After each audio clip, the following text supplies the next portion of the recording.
Hello friends, welcome to the channel JIV and CIV made simple.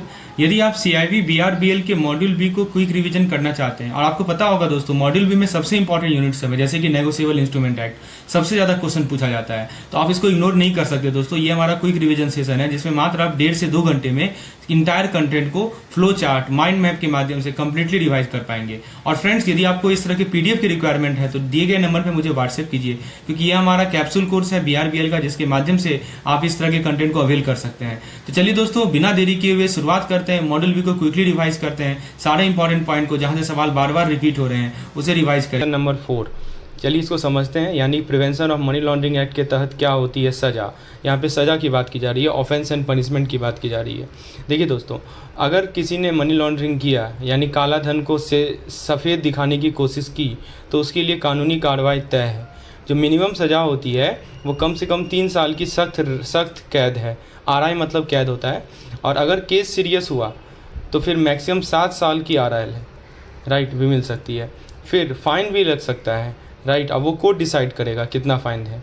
लेकिन एक exception भी है फ्रेंड्स, एक एक्सेप्शन भी है। एक्सेप्शन ये है कि अगर केस स्केड्यूल ऑफेंस के पारा 2 पार्ट ए में आता है तो पनिशमेंट 10 साल का भी हो सकता है, ठीक है। तो मनी लॉन्ड्रिंग सिर्फ एक वाइट कॉलर क्राइम नहीं है, बल्कि एक सीरियस जुर्म है जिसका नतीजा हो सकता है जेल और फाइन दोनों। देख सकते हैं आप, 3 साल, 7 साल, मैक्सिमम एक्सेप्शन है 10 साल का, ठीक है। इम्प्रिजनमेंट बोलते हैं इसको हम लोग। चलिए अब हम लोग आगे देखते हैं इन्हांस ड्यू डिलिजेंस के बारे में। तो चलिए बात करते हैं ईडीडी शॉर्ट में से बोलते हैं इन्हांस ड्यू डिलिजेंस की। यह एक खास प्रोसेस है जिसे बैंक और फाइनेंशियल इंस्टीट्यूशन को फॉलो करना पड़ता है जब कोई हाई रिस्क या स्पेसिफाइड ट्रांजैक्शन होती है। तो ये एक खास प्रोसेस है जब मान लीजिए कि कोई हाई रिस्क या स्पेसिफाइड ट्रांजैक्शन होती है तो बैंक और फाइनेंशियल इंस्टीट्यूशन को इसे फॉलो करना पड़ता है। तो ईडीडी मैंडेटरी है, लिखा है ना। मैंडेटरी कहाँ है? हर रिपोर्टिंग एंटिटी को यह करना जरूरी है बिफोर सर्टेन ट्रांजैक्शन। तो एक स्पेसिफाइड ट्रांजैक्शन से पहले हर रिपोर्टिंग एंटिटी को यह करना जरूरी है। अब क्या क्या ट्रांजैक्शन है वो सुनिए, जैसे कि कैश डिपॉजिट, जैसे कि फॉरेन एक्सचेंज, जैसे कि हाई वैल्यू इंपोर्ट। सुनिए, किसे करना है? रिपोर्टिंग एंटिटी को करना है। कब करना है? जब कुछ ट्रांजैक्शन हो, जैसे कि कैश डिपॉजिट हो, फॉरेन एक्सचेंज हो या हाई वैल्यू इंपोर्ट एक्सपोर्ट हो, तब ये जो इन्हांस ड्यू डिलिजेंस है वो मैंडेटरी बना गया है। इसके स्टेप्स की बात करें, सबसे पहले आधार ऑथेंटिकेशन होगा, फिर ऑनरशिप वेरिफिकेशन होगा और फिर ट्रांजैक्शन का पर्पस रिकॉर्ड किया जाएगा। समझे कि कैसे कौन करता है? रिपोर्टिंग एंटिटी करता है। कब करता है? Cash deposit, foreign exchange, high value import export से पहले करता है। इसका स्टेप में क्या आता है? आधार ऑथेंटिकेशन, ऑनरशिप वेरीफाई करना और ट्रांजैक्शन का पर्पस रिकॉर्ड करना। अगर क्लाइंट ईडीडी फेल करता है तो ट्रांजैक्शन तुरंत डिनाई हो जाता है, ठीक है। सस्पिशियस ट्रांजैक्शन दिखे तो उस पर ज़्यादा नज़र रखी जाती है, यानी इंक्रीज मॉनिटरिंग होती है, स्क्रूटनी बढ़ जाती है। रिकॉर्ड भी सेव रखना पड़ता है। रिकॉर्ड कितने साल तक रखना पड़ता है? मिनिमम 5 साल तक रखना पड़ता है ट्रांजैक्शन डेट से। और ईडीडी का जो स्कोप है ना वो वाइड है। Cash transaction, foreign exchange, high value import सब कवर होती है। और सबसे बड़ी बात यह है कि अगर रिपोर्टिंग एंटिटी या डायरेक्टर ने सही रिपोर्टिंग की है under section 12 sub section 1B तो उन पर कोई सिविल या क्रिमिनल एक्शन नहीं लिया जा सकता। तो दोस्तों, ईडीडी एक सेफ्टी शील्ड है जो फाइनेंशियल सिस्टम को क्लीन और ट्रांसपेरेंट बनाता है। एक बार फिर से रिकॉल कर लें, कौन ईडीडी करेगा? रिपोर्टिंग एंटिटी ईडी करेगा। कब करेगा? जब कोई high value transaction, high risk या स्पेसिफाइड ट्रांजैक्शन होती है, राइट। तो बैंक फाइनेंशियल मतलब कि फाइनेंशियल एंटिटी, रिपोर्टिंग एंटिटी का मतलब बैंक और फाइनेंशियल इंस्टीट्यूशन हुआ। इसका स्टेप क्या होता है? आधार ऑथेंटिकेट करना, ऑनरशिप वेरीफाई करना, पर्पस रिकॉर्ड करना। यदि क्लाइंट ईडीडी फेल करेगा तो क्या होगा? तुरंत जो है डिनाई हो जाता है ट्रांजैक्शन। और सस्पिशियस ट्रांजैक्शन दिखेगा तो मॉनिटरिंग बढ़ा देना चाहिए, ज़्यादा नज़र रखनी चाहिए। और फिर होता है कि रिकॉर्ड भी हमें सेफ रखना है 5 साल तक ट्रांजैक्शन डेट से। और इसका सबसे बड़ा है कि इम्यूनिटी, यानी कि सेक्शन 12 सब सेक्शन 1B के अंदर अगर सही रिपोर्टिंग की गई है, यानी कि आपने आधार ऑथेंटिकेशन सही तरीके से किया, आपने ऑनरशिप सही वेरीफाई किया, आपने ट्रांजैक्शन का पर्पस रिकॉर्ड किया है और रिकॉर्ड को आपको 5 साल तक रखना है, तो यदि इन सभी चीज़ों को आपने किया है तो जो भी डायरेक्टर हैं, जो भी रिपोर्टिंग एंटिटी हैं, तो फिर उन पर कोई क्रिमिनल एक्शन नहीं लिया जा सकता। तो ये है स्पेसिफाई, ये है इम्यूनिटी की बात ईडीडी के बारे में। चलिए अगले कंसेप्ट की ओर बढ़ते हैं, रिकॉर्ड की बात करते हैं। तो दोस्तों, सबसे पहले बात करते हैं कि कौन सा रिकॉर्ड मेंटेन करना मैंडेटरी है under rule 3 of the PMLA. सबसे पहला आता है कैश ट्रांजैक्शन। अगर एक सिंगल कैश ट्रांजैक्शन 10 लाख से ज़्यादा का है तो उसका तो रिकॉर्ड मेंटेन करना जरूरी है ही है। फिर आता है लिंक्ड कैश कि एनजीओ के द्वारा एनजीओ से मिलकर 10 लाख से ज़्यादा ट्रांजैक्शन रिसीव होता है तो उस पर भी रिकॉर्ड चाहिए आपको। फिर आप मान लीजिए कि फोर्ज है, कंटरफिट नोट है, कोई भी नकली नोट या फेक डॉक्यूमेंट का यूज हो तो वो भी रिपोर्ट करना पड़ता है, यह तो ऑब्वियस ही बात है। फिर सस्पिशियस ट्रांजैक्शन, अगर किसी भी करेंसी में अनयूजुअल डिपॉजिट, अनयूजुअल विड्रॉल हो रहे हैं या traveller cheque, DD, PO, post फिर या इंट्रा बैंक फंड ट्रांसफ़र हो रहे हैं तो उन पे भी नज़र रखनी ज़रूरी है। इसको बोलते हैं सस्पिशियस ट्रांजैक्शन।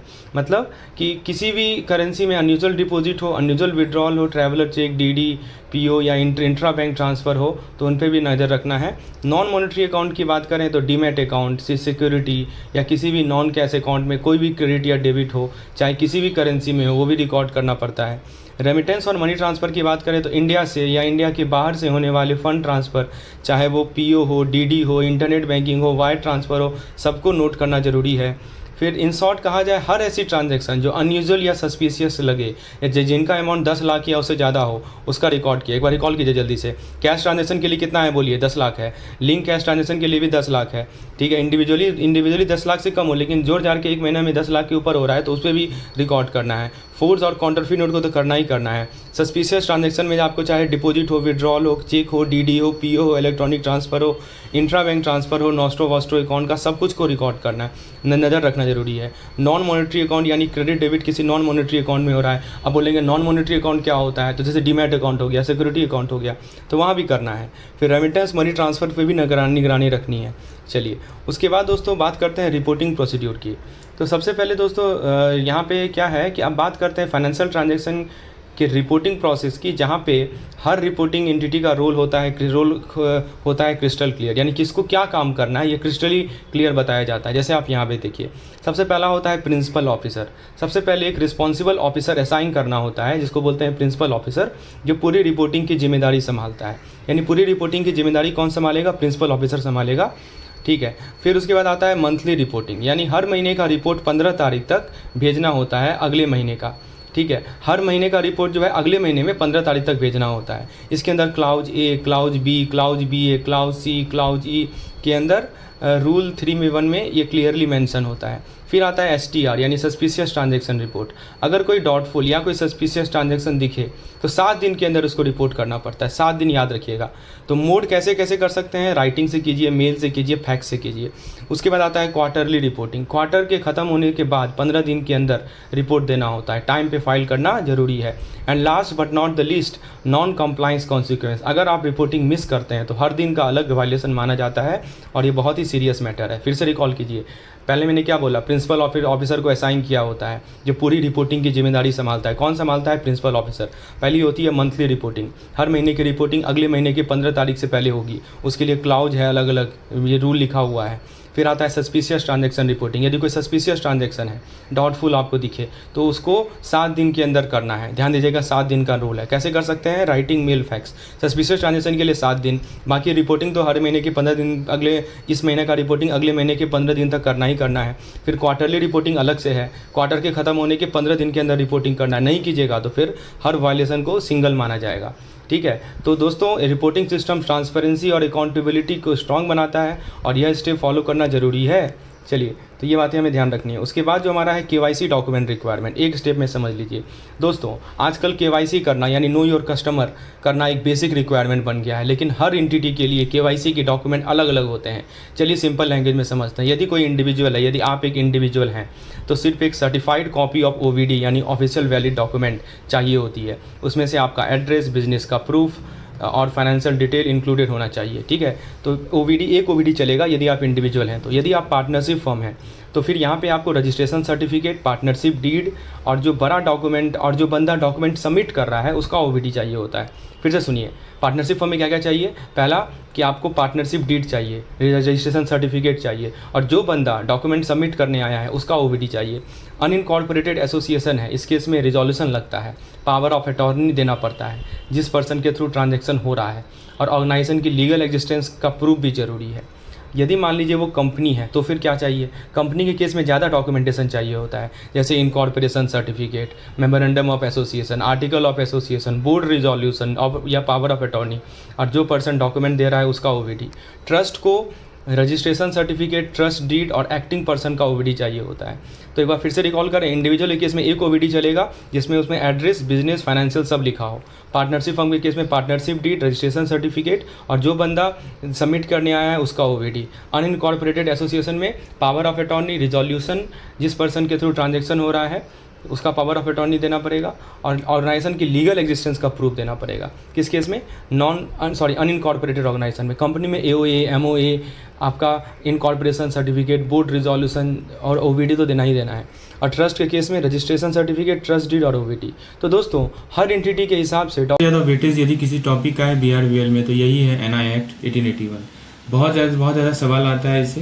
तो आइए दोस्तों अपनी कंसेप्ट को क्लियर करते हैं। सबसे पहला जो हमारा स्लाइड है वो है हमारा एक ऐसा लीगल शील्ड कि जो चेक बाउंस के केस में आपको इंस्टेंट जस्टिस दिलाता है। और सेक्शन का नाम भी मैं आपको बता देता हूँ। ये जो सेक्शन है वो है section number 143, right.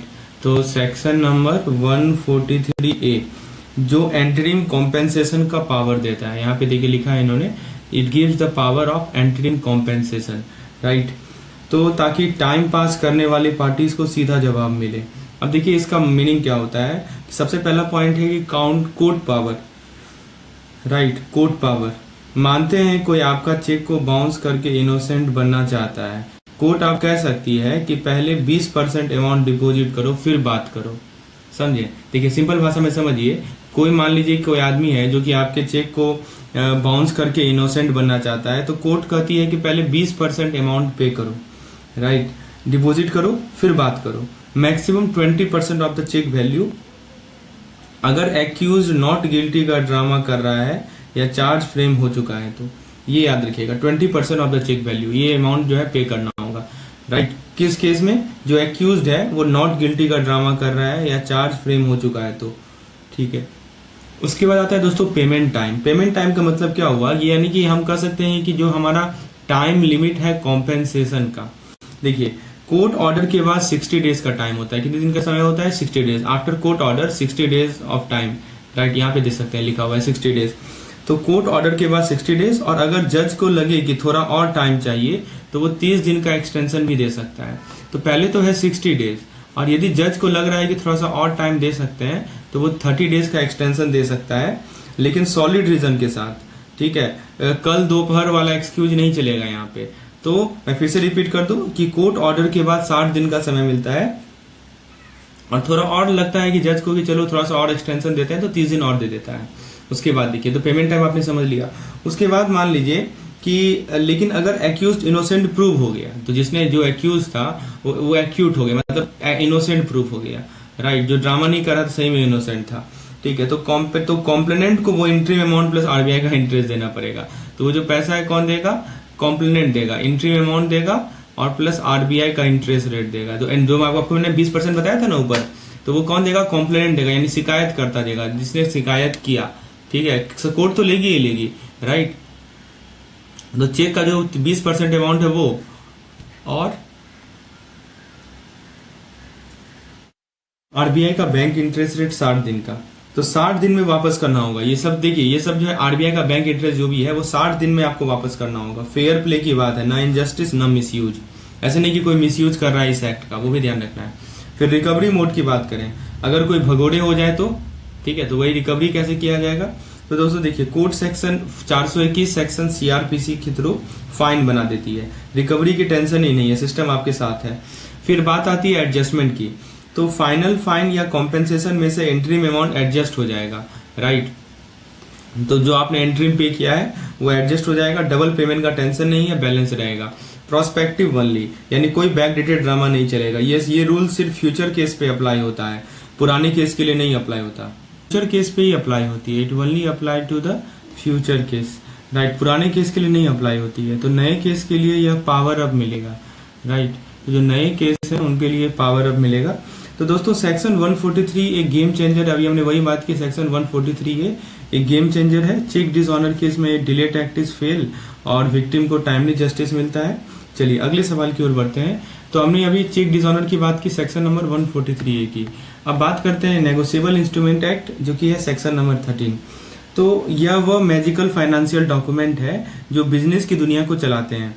Promissory note, अब यहाँ पे देखिए मैं थोड़ा सा जूम कर देता हूँ ताकि आपको क्लियरली दिखे। तो ये देखिए दोस्तों, इसके अंदर क्या क्या आता है, इसके अंदर इसके टाइप्स क्या क्या है, प्रॉमिसरी नोट्स है, बिल ऑफ एक्सचेंज है, चेक्स हैं, राइट। तो इनके बिना तो बिजनेस का सिस्टम ही थम जाए। चलिए इनके टाइप्स और रूल्स को समझते हैं सिंपल तरीके से। सबसे पहले टाइप्स की बात करते हैं।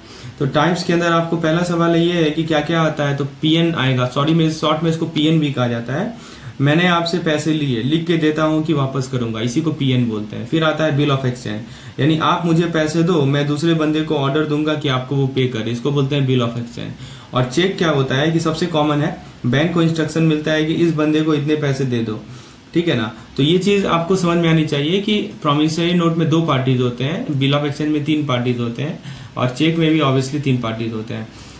फिर उसके बाद पेबिलिटी की बात करें, यानी कैसे पे होगा। तो अब देखिए डॉक्यूमेंट किस तरह से पे होंगे, तो कुछ वेरिएशन है।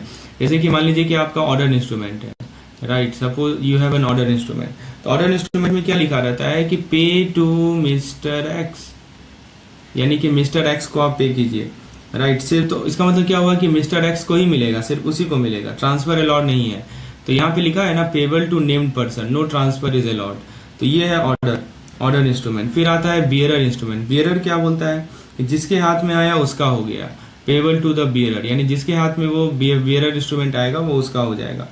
तो इसमें जैसे कि आपका ब्लैंक चेक जैसे होता है वैसा समझ लीजिए, ब्लैंक चेक जैसा। फिर एक होता है ऑप्शन क्लाउज। ऑप्शन क्लाउज क्या होता है कि जैसे इसमें लिखा रहेगा पे टू एक्स, ठीक है, बट नॉट ट्रांसफरेबल, ये जो है ट्रांसफरेबल नहीं होगा, यानी एक्स को पे करो बट नॉट ट्रांसफरेबल, इसे बोलते हैं ऑप्शन क्लाउज। और एक होता है ज्वाइंट पे, ज्वाइंट या अल्टरनेटिव पे, यानी 2 से ज्यादा लोगों को कलेक्टिवली या एक को पे होगा। तो देखिए पेबिलिटी में क्या बात की जा रही है कि पेबिलिटी का मतलब होता है कैसे पे होगा। तो या तो ऑर्डर इंस्ट्रूमेंट है जिसमें लिखा रहेगा कि मिस्टर एक्स को पे करो तो उसी को मिलेगा। बियरर है, इसके हाथ में आया उसका हो गया। ऑप्शन क्लाउज है, मतलब लिखा रहेगा pay to X but not transferable, मतलब ट्रांसफर नहीं कर सकते, तो फिर वो ऑर्डर इंस्ट्रूमेंट हो जाएगा वो एक तरह का, ठीक है। तो कोड का ट्विस्ट यहाँ पे लगेगा। फिर आता है ज्वाइंट पे, यानी 2 से ज्यादा लोगों को कलेक्टिवली दो या एक को पे करो, इसको ज्वाइंट पे बोलते हैं। तो ये तो हो गया पेबिलिटी, यानी किसको पे होगा। 4 कंडीशन हमने देखी यहाँ पे। फिर बात करें ट्रांसफरेबिलिटी की। ट्रांसफरेबिलिटी का मतलब क्या होता है कि कैसे चेंज हैंड करेगा, कैसे चेंज हैंड करेगा। मतलब ये हुआ कि अगर आप इस डॉक्यूमेंट को किसी और को देना चाहते हैं तो कैसे होगा, मतलब आप ट्रांसफर करना चाह रहे हैं, if you want to transfer this document how it will happen. So पहला मान लीजिए कि ऑर्डर इंस्ट्रूमेंट है, तो ऑर्डर इंस्ट्रूमेंट को ट्रांसफर करना है तो आप सिग्नेचर कीजिए, यानी इंडोर्समेंट जिसको बोलते हैं, और हाथों हाथ दे दीजिए। तो यहाँ पे देखिए सिग्नेचर 2 चीज ध्यान रखना होता है, साइन करना और डिलीवरी यानी हाथों हाथ दे दीजिए। तो ऑर्डर इंस्ट्रूमेंट है। यदि बियरर है तो बियरर में क्या है कि बस पकड़ लो ट्रांसफर हो जाएगा, ठीक है ना, इसको बियरर बोलते हैं। बाय डिलीवरी, पकड़ा दो मतलब उसको दे दो, ठीक है, बस पकड़ा दो ट्रांसफर हो जाएगा, इसको बियरर बोलते हैं। और फिर एक होता है साइंड बाय इशूअर, यानी इशूअर ने साइन किया है। तो यहाँ पे बिजनेस नाम ही लिखा है ना, साइन बाय इशूअर, तो यहाँ पे तो साइन की आवश्यकता है ही है, बिना साइन का तो कुछ यहाँ पे होने वाला नहीं है। और यदि वो एक मिनट, हाँ, साइन बाय इशूअर हमने देखा, तो बिना सिग्नेचर का तो कुछ नहीं होगा। और यदि मान लीजिए कि डेटेड है, तो डेटेड है तो तारीख होनी चाहिए वरना कंफ्यूजन होगा, ठीक है।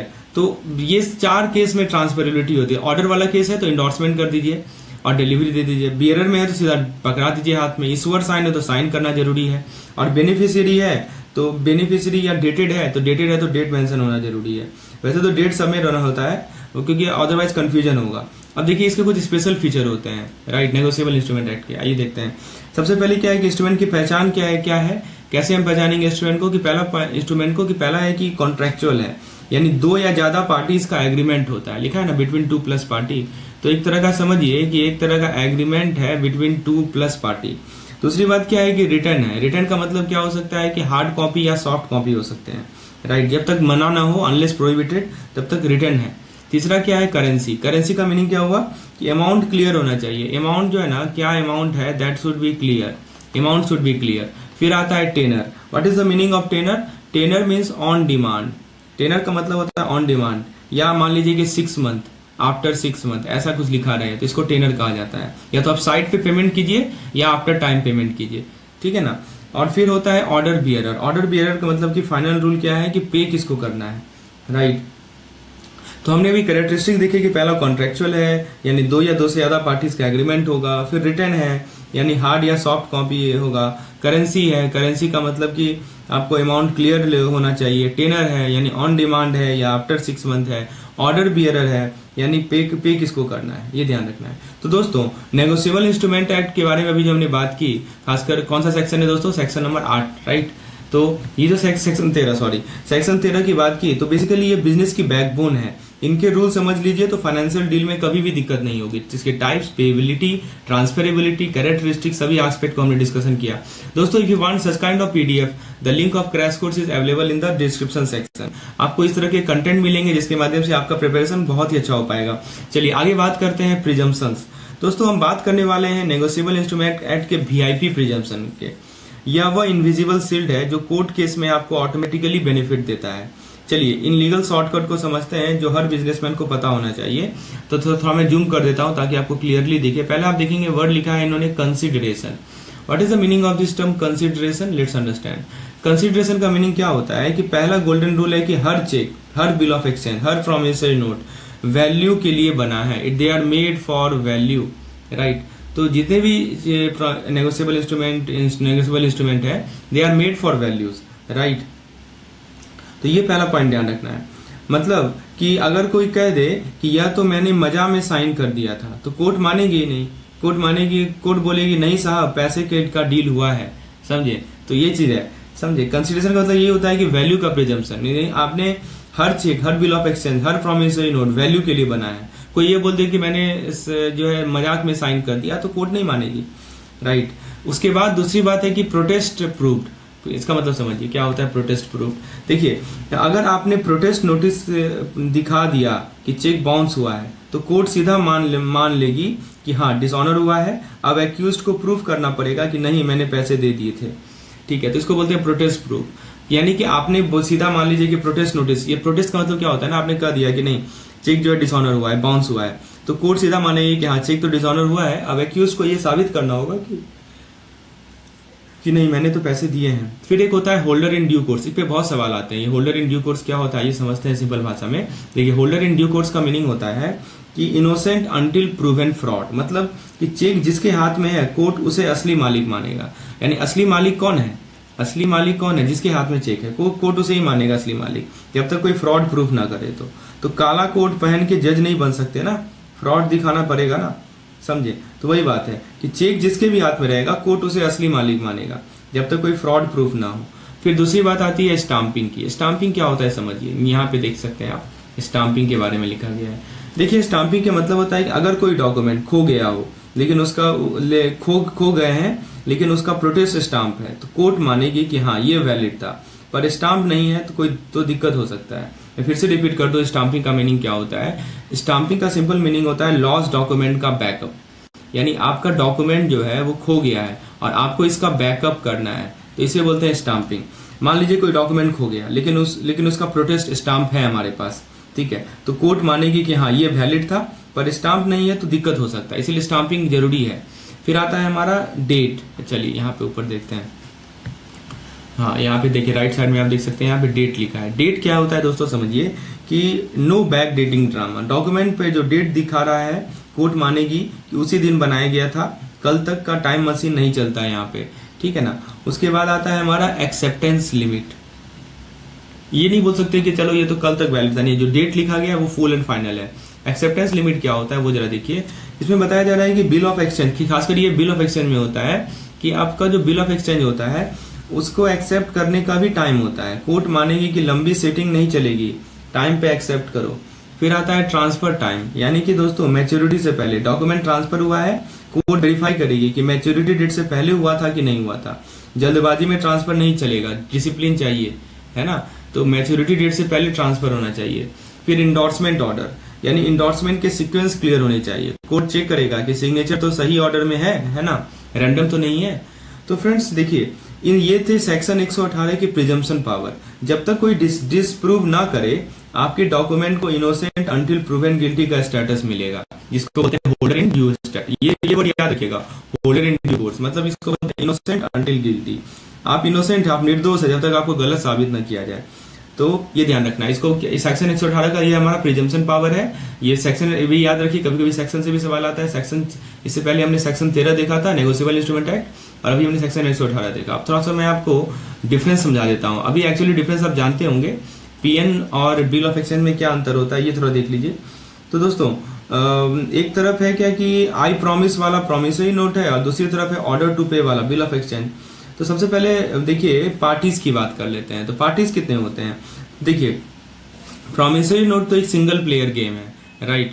तो इसमें क्या होता है कि मेकर बोलता है तो कि मैं दूंगा। यहाँ पे देखिए पार्टीज में लिखा हुआ था, जूम कर देता हूँ, ये देखिए पीएन में जो पार्टीज होता है वो कौन होता है, मेकर होता है। तो मेकर क्या बोलता है कि मैं दे दूंगा, यानी प्रॉमिस करने वाला। और पेई क्या होता है, मुझे बोलेगा मुझे मिलेगा, यानी पैसा लेने वाला, ठीक है। तो ये तो दो पार्टीज होते हैं पीएन में, यानी प्रॉमिसरी नोट में। लेकिन यदि हम बिल ऑफ एक्सचेंज की ओर बढ़े तो आप थोड़ा सा राइट साइड में आ जाइए, यहाँ पे देखिए, यहाँ पे देखिए बिल ऑफ एक्सचेंज में 3 पार्टीज होते हैं। कितने होते हैं, 3 पार्टीज। तो ये तमाशा है, समझे, क्योंकि ड्रॉर बोलेगा कि तुम इसको दे दो, यानी ऑर्डर देने वाला ड्रॉर होता है। फिर ड्रॉई बोलेगा क्या कि मैं दूंगा, यानी पैसे देने वाला ड्रॉई होता है। और पेई बोलेगा कि मुझे चाहिए, यानी पैसे लेने वाला, समझे। तो ये ऑर्डर होता है। तो ये हमें ध्यान रखना है कि ऑर्डर को ध्यान रखना है कि पहले 3 पार्टीज होते हैं हमारे इसमें, और इसमें जो है हमारे 2 ही पार्टीज होते हैं। प्रॉमिसरी नोट में 2 ही पार्टीज होते हैं। उसके बाद दोस्तों नेक्स्ट है नेचर, यानी कैसे पैसा मिलेगा। तो देखिए नेचर में यहाँ पे आप देख सकते हैं थर्ड जो पॉइंट है हमारा, वो नेचर की बात हो रही है। तो नेचर में क्या होगा कि प्रॉमिसरी मतलब कैसे पैसा मिलेगा। तो प्रॉमिसरी नोट में बस एक सीधा वादा होता है। क्या होता है कि जैसे मैं यहाँ लिखता हूँ, आई राहुल, मेरा नाम मान लीजिए राहुल है, आई प्रॉमिस टू पे, आई प्रॉमिस टू पे। मतलब क्या हुआ, सिंपल सी बात है कि इसमें कोई इफ और बट नहीं होता है, समझे। सीधा बोलेगा कि आई प्रॉमिस टू पे, कोई इफ और बट नहीं होता है, राइट। और बिल ऑफ एक्सचेंज में क्या होता है कि अनकंडीशनल ऑर्डर है, ऑर्डर का ड्रामा होता है यहाँ पे। मतलब ये बोलेगा कि यू, जैसे मैं यहाँ पे एग्जांपल समझाता हूँ, जैसे you ICICI bank pay 10 lakh to, ऐसे करके लिखेगा, लाइक अ बॉस, समझे। तो ये इसलिए बोलते हैं ऑर्डर का ड्रामा। इसमें अनकंडीशनल है, अनकंडीशनल अंडरटेकिंग, मतलब कोई इफ बट है नहीं। आई राहुल प्रॉमिस टू पे, लेकिन ये बोलेगा, बिल ऑफ एक्सचेंज बोलेगा कि you ICICI bank pay 10 lakh to someone else. Now तीसरा चीज है लायबिलिटी, ठीक है। एक्सेप्टेंस में तो कुछ नहीं है, लायबिलिटीज की बात करते हैं। लायबिलिटी में क्या है दोस्तों कि यानी कौन फर्ज निभाएगा, ये होता है लायबिलिटी ना, कि प्रॉमिसरी नोट में मेकर ही भागीदार है। यहाँ लिखा है ना, प्रॉमिसरी नोट में जो मेकर है वही भागीदार होता है, यानी फर्स्ट डे से लायबिलिटी हो जाती है मेकर की, क्योंकि मैं बोल रहा हूँ ना मैं पे करूंगा, मैं राहुल हूं, मैं आपको प्रॉमिस कर रहा हूं, तो मैं मेकर हूं, मेरी लायबिलिटी हो जाएगी। लेकिन सेकंड केस में जो ड्रॉर है उसकी लायबिलिटी तब होती है जब ड्रॉ ही ना करे। तो हाँ, जब मान लीजिए कि जैसे ICICI बैंक है, वो ड्रॉई है, वो पेमेंट करेगा, वो बोलेगा कि नहीं मैं तो नहीं करूंगा, तब उसकी लायबिलिटी होती है, किसकी, ड्रॉर की। इसीलिए सेकेंडरी लायबिलिटी बोलते हैं इसको, समझे। अच्छा, उसके बाद नेक्स्ट है हमारा प्रोटेस्ट और नोटिस ऑफ नोटिस, यानी डिसऑनर का जो सीन है वो जरा देखते हैं। इसको जरा देखिए यहाँ पे, प्रोटेस्ट और डिसऑनर। देखिए बिल ऑफ एक्सचेंज यदि डिसऑनर हुआ ना तो नोटराइज प्रोटेस्ट चाहिए, तो आपको नोटरी में जाना पड़ेगा। बिल ऑफ एक्सचेंज यदि डिसऑनर होगा तो कहाँ जाना पड़ेगा, नोटरी में। लेकिन प्रॉमिसरी नोट में बस नोटिस भेजो, काम हो जाएगा, समझे, यहाँ नहीं जाना पड़ता आपको नोटरी में। तो दोस्तों आपने दोनों आपके सुपर पावर है। यदि सिंपल प्रॉमिस चाहिए तो प्रॉमिसरी नोट ले लीजिए, और यदि आपको थर्ड पार्टी कंट्रोल चाहिए तो बिल ऑफ एक्सचेंज ले लीजिए। जैसे सुपरमैन और बैटमैन होते हैं ना, राइट, कौन बेटर है वो डिपेंड करता है कि क्राइसिस कैसा है उस पर, समझे। तो बस वही चीज है। चलिए अगले हम देखते हैं bill of exchange versus cheque. तो बिल ऑफ एक्सचेंज और चेक में क्या डिफरेंस है वो जरा देखिए। तो इसमें क्या होता है कि जो ड्रॉर होता है, हाँ, let's come to the bill of exchange versus cheque. इसमें डिफरेंस को समझते हैं कि ड्रॉर कौन है। तो बिल ऑफ एक्सचेंज में ड्रॉर जो होता है पर्सन, फर्म या बैंक होता है, राइट। और चेक में कौन होता है, केवल बैंक होती है, only bank is there in the case of cheque, right. तो ये दिया हमें ध्यान रखना है। बिल ऑफ एक्सचेंज और चेक में जो बेसिक डिफरेंस होता है,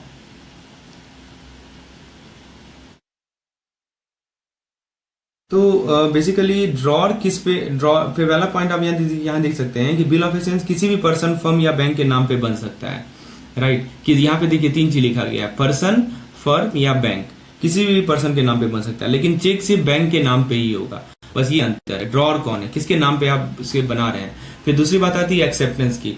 एक्सेप्टेंस का मतलब कि ये होता है कि एक्सेप्टेंस रिक्वायर होती है क्या, तो बिल ऑफ एक्सचेंज को अगर पोस्ट डेटेड है तो उसकी एक्सेप्टेंस जरूरी है। ठीक है, ध्यान दीजिएगा, बिल ऑफ एक्सचेंज की एक्सेप्टेंस कब जरूरी है, यदि मान लीजिए कि वो पोस्ट डेटेड है। पोस्ट डेटेड है तो एक्सेप्टेंस करना पड़ेगा, लेकिन चेक में ऐसा कुछ नहीं होता, नो एक्सेप्टेंस नीडेड, बस लिख दो और दे दो। फिर होता है पेएबिलिटी। तो बिल ऑफ एक्सचेंज को आप ऑन डिमांड पे कर सकते हैं या आफ्टर अ फिक्स टाइम पे कर सकते हैं, लेकिन चेक को ना हमेशा ऑन डिमांड ही पेबल होता है, आपको डिमांड करना पड़ेगा बैंक से। के बाद जो नेक्स्ट पॉइंट है वो ग्रेस पीरियड है। तो मतलब बिल ऑफ एक्सचेंज में एक छोटा सा ग्रेस पीरियड मिलता है, आपको पता होगा इसमें ग्रेस पीरियड मिलता है, लेकिन चेक में दोस्तों कोई बिल्कुल भी नहीं है, ये तो क्लियर है, बाउंस करेगा ही करेगा, उसमें कोई ये नहीं है, ग्रेस पीरियड का कोई कंसेप्ट नहीं है। चलिए अब बात करते हैं सेक्शन नंबर 10 एनआई एक्ट, जिसको बोलते हैं पेमेंट इन ड्यू कोर्स। तो दोस्तों basically payment in, what is the meaning of this payment in due course, तो इसमें क्या होता है कि अपरेंट टेनर है, वो ड्रॉअर के इंटेंशन पे डिपेंड करेगा। So that is what we are talking about, payment in due course.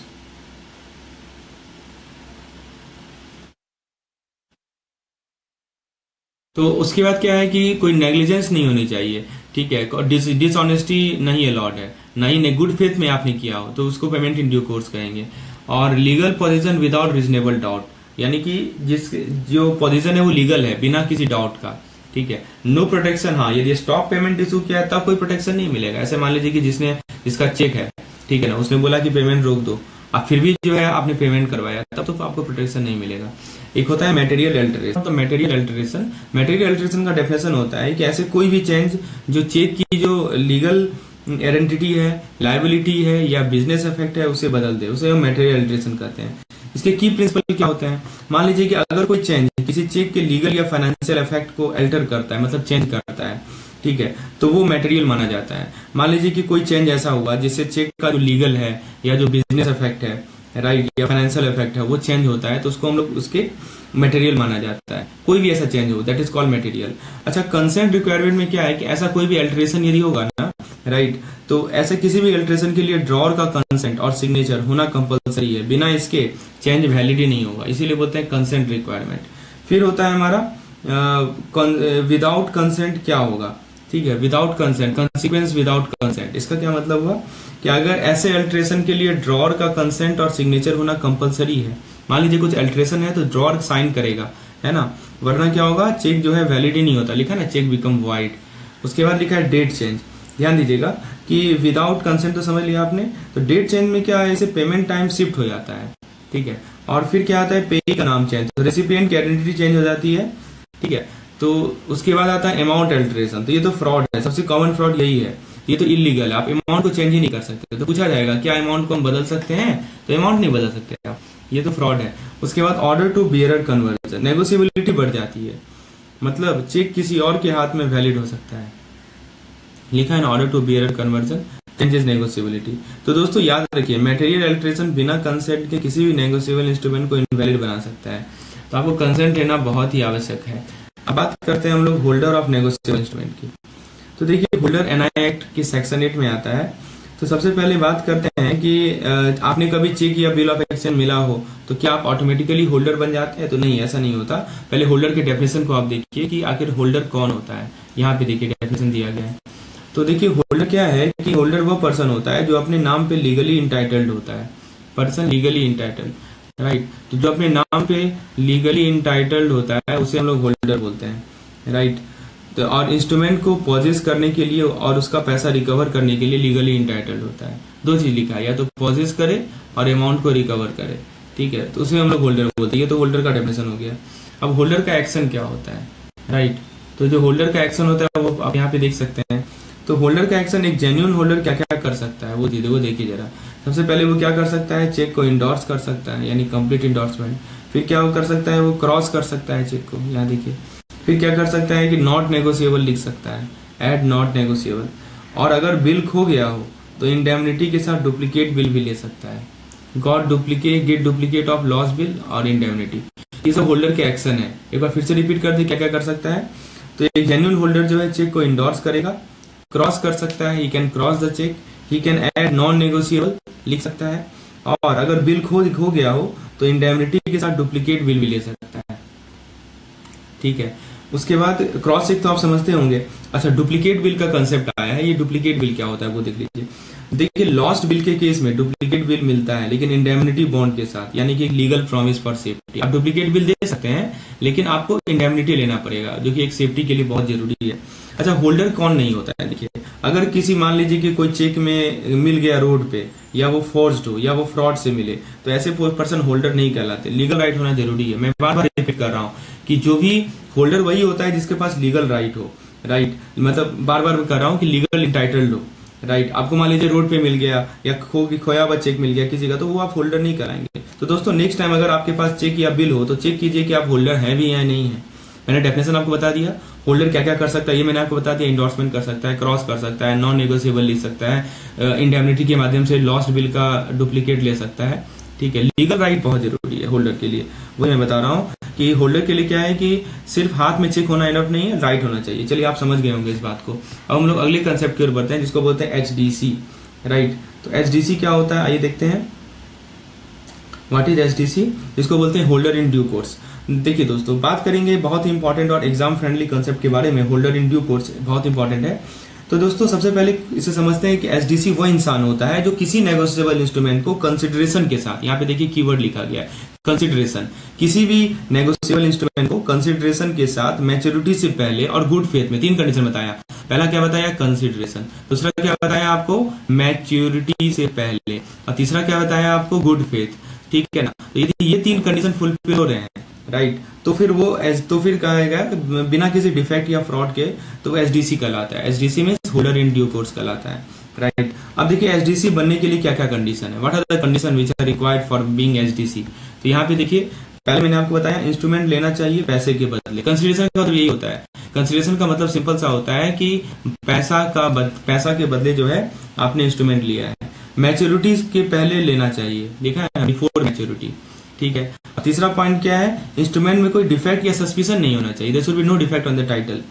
और पेपर प्रॉपरली साइन होनी चाहिए, कंप्लीट होनी चाहिए, रेगुलर होनी चाहिए।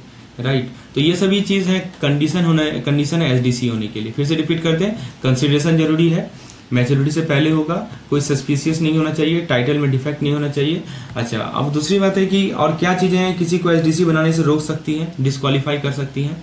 तो देखिए, डिस्क्वालीफाई करने के लिए अगर इंस्ट्रूमेंट मान लीजिए इनकम्प्लीट है, मतलब जो ऊपर दिया है वो ना हो, प्रॉपरली साइन ना हो, मैच्योरिटी के बाद हो, ठीक है, सस्पिशियस हो, स्टाम्प को मिसयूज हो रहा हो, तो वहां पे अच्छा एक केस का दिया हुआ है नाम बुक में, एक फेमस केस भी याद रखिएगा जो कि है केदार कारिया रीडर वर्सेस आर्गमुगन नडार।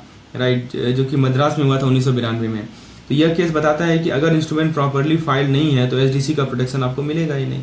समझे? तो यही चीज बताया गया है इस केस में, क्योंकि केस से सवाल बराबर आता है एग्जामिनेशन में, इसलिए केस भी समझना जरूरी है। उसके बाद कलेक्टिंग बैंकर के प्रोटेक्शन की बात कर लेते हैं हम लोग यहाँ पे। आइए एक चीज को आसान भाषा में समझेंगे। तो दोस्तों, कलेक्टिंग बैंक का प्रोटेक्शन से रिलेटेड क्या कंसेप्ट है?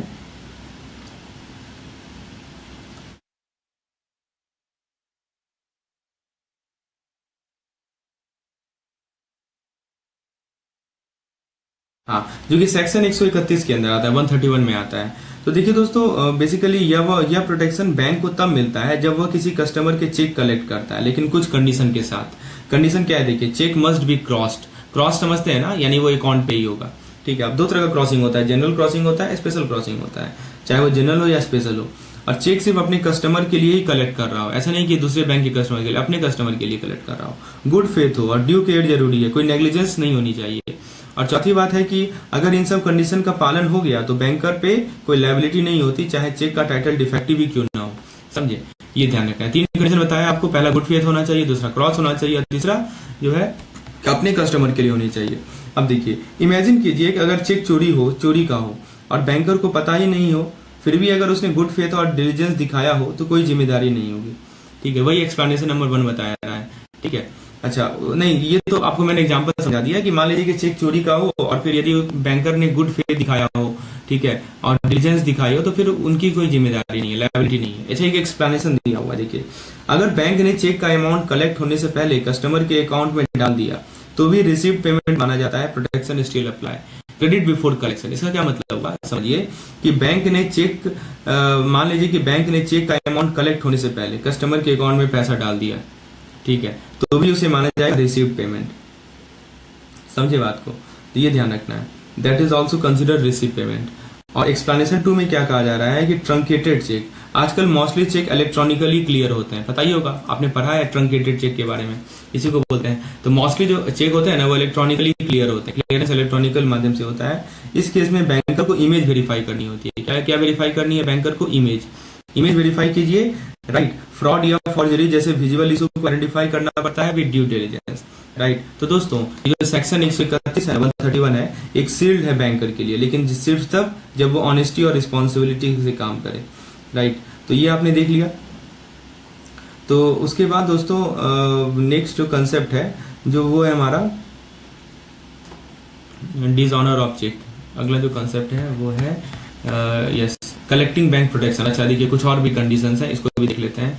कलेक्टिंग बैंक प्रोटेक्शन में यहाँ पे आप देख सकते हैं, तो देखिए सोच के देखिए, अगर कोई चेक गलती से या फ्रॉड से या फॉर्जरी का हो तो क्या बैंकर जिम्मेदार होगा? तो जवाब है नहीं। अगर उसने गुड फेथ और बिना नेग्लिजेंस के काम किया हो तो क्या कंडीशन होनी चाहिए प्रोटेक्शन के लिए? तो चेक क्रॉस होनी चाहिए, अभी मैंने बताया कंडीशन देखिए लिखा है ना, चेक क्रॉस होनी चाहिए, no negligence, truncated. I think we have discussed this particular slide, अभी मैंने आपको बताया है। अच्छा एक शायद ये लॉ वाला नहीं बताया है। नो नेग्लिजेंस का मतलब आपको पता है ना कि बैंकर को चेक ट्रंकेटेड होने पर भी वेरीफाई करना होता है कि कोई विजिबल टेम्परिंग तो नहीं है। अगर चेक सस्पिशियस हो तो वेरीफाई करना जरूरी है। चलिए उसके बाद इसको हम स्किप कर रहे हैं क्योंकि अभी हमने आपको कंडीशन बता ही दिया है 131 पे, ठीक है। अच्छा हाँ, यहाँ पे बेसिस ऑफ प्रोटेक्शन को देख लेते हैं। ये देखिए बेसिस ऑफ प्रोटेक्शन में ना कुछ केसेस भी आपको दिए गए हैं। कैनरा बैंक वर्सेस गोविंद राम वाला केस, आइए इसको देख लेते हैं। इसमें क्या है कि हाँ यहाँ पे देख सकते हैं बेसिस ऑफ प्रोटेक्शन में क्रॉस चेक होना चाहिए, पहला पॉइंट है, ठीक है, कि आपका जो चेक होना चाहिए क्रॉस होना चाहिए। बैंक ने सिर्फ चेक सिर्फ इस अपने कस्टमर के लिए कलेक्ट किया, गुड फेथ में होनी चाहिए। अच्छा उसके बाद क्या है दोस्तों कि ये आपका आता है हाँ नेग्लिजेंस होगा तो कोई प्रोटेक्शन नहीं मिलेगा। Customer as an agent,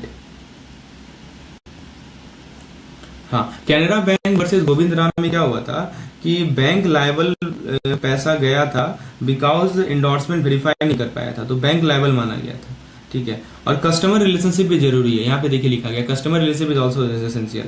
collection होना चाहिए सिर्फ अपने कस्टमर के लिए, केवाईसी नाम फॉलो करके।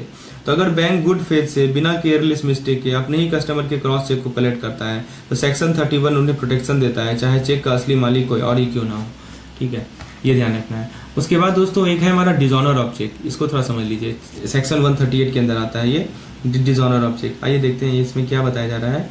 तो दोस्तों अगर हम बात करेंगे डिसऑनर ऑफ चेक की, सबसे पहले जान लेते हैं कि क्या कंडीशन है, की कंडीशन क्या है, वो यहाँ देखिए की कंडीशन यहाँ बताया जा रहा है। पहला कंडीशन क्या है कि चेक 6 मंथ के अंदर या उसकी वैलिडिटी के अंदर प्रेजेंट होना चाहिए। यहाँ पे देखिए लिखा गया है 6 month, within 6 month. Cheque present कब होनी चाहिए? विद इन 6 मंथ, या उसका जो वैलिडिटी है उससे पहले चेक प्रेजेंट होनी चाहिए, ये ध्यान रखना है। उसके बाद बाउंस होने के बाद 30 दिन के अंदर नोटिस देना जरूरी है। यदि मान लीजिए बाउंस हो गया तो 30 दिन के अंदर आप नोटिस दीजिए, ठीक है।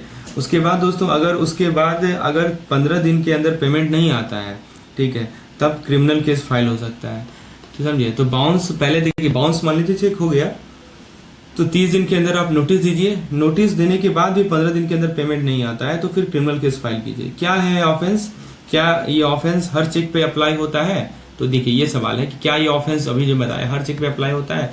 देखिए ऐसा है कि नहीं, ऐसा नहीं होता। ऑफेंस तभी बनेगा जब चेक अपने खुद के अकाउंट से इशू हुआ हो और लीगल डेब्ट या लायबिलिटी क्लियर करने के लिए दिया गया हो, समझे, मतलब अपने खुद के अकाउंट से ड्रॉ किया हो और लीगल डेब्ट या लायबिलिटी को डिस्चार्ज करने के लिए दिया हो। तो देखिए अब बात करते हैं, तो पनिशमेंट की बात करें तो सेक्शन नंबर 138 में पनिशमेंट लिखी गई है। ये क्या है दोस्तों कि जेल हो सकती है, कितने साल की? 2 साल की, ठीक है। फिर यह डबल फाइन लग सकता है, 2x लिखा है ना, टाइम से, ठीक है, या दोनों हो सकती है। ये इसकी पनिशमेंट है, सेक्शन 138 में लिखा गया है, या तो जेल होगी या फाइन लग सकती है 2 टाइम्स। प्रिजम्पशन सेक्शन 139 के अंदर आता है। इसमें क्या होता है कि लॉ यह मानता है कि चेक लेने वाले ने लीगल लायबिलिटी के लिए ही चेक लिया है, ठीक है, कि जिसने चेक लिया है, चेक लेने वाले ने लीगल लायबिलिटी के लिए चेक लिया है जब तक उल्टा प्रूव ना हो। अच्छा, और दूसरी बात है क्या कि अगर मान लीजिए ड्रॉअर का साइन फोर्ज है तो, ठीक है, तो ये हम ध्यान रखना है, लीगल लायबिलिटी। और मान लीजिए अगर चेक किसी कंपनी ने इशू किया है तो देखिए उसके लिए सेक्शन 141 आता है। वो कहता है कि कंपनी प्लस जो लोग कंपनी के डे टू डे ऑपरेशन संभालते हैं दोनों लायबल होंगे। कंपनी वाला चेक है तो दोनों लेवल होगा, कंपनी भी लेवल होगा और रिस्पॉन्सिबल ऑफिसर भी लेवल होंगे, यानी डायरेक्टर मैनेजर कोई भी बच नहीं सकता। तो यह लॉ सीरियस है और हर चेक इशूअर को रिस्पॉन्सिबिलिटी से एक्ट करने के लिए बोलता है। तो अगर चेक इशू कर रहे हैं तो इंश्योर कीजिए कि आपके अकाउंट में बैलेंस हो, वरना जेल और फाइन दोनों हो सकता है, ठीक है, क्योंकि आपको पता होना चाहिए ये सेक्शन कौन सा है, राइट।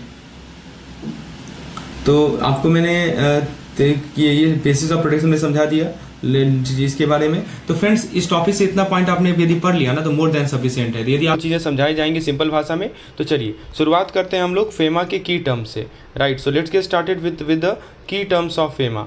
तो सबसे पहले देखिए फेमा में क्या क्या एक्सक्लूड होता है, यहाँ पे एक्सक्लूजन की बात की जा रही है। तो देखिए यह वह लोग हैं जो फेमा के रडार में नहीं आते हैं, ठीक है। कौन लोग नहीं आते हैं? जैसे मान लीजिए कि अगर आप दुबई में हैं, दुबई में जॉब करने गए हों लेकिन पूरा साल नहीं, तो आप एक्सक्लूडेड हैं, ठीक है।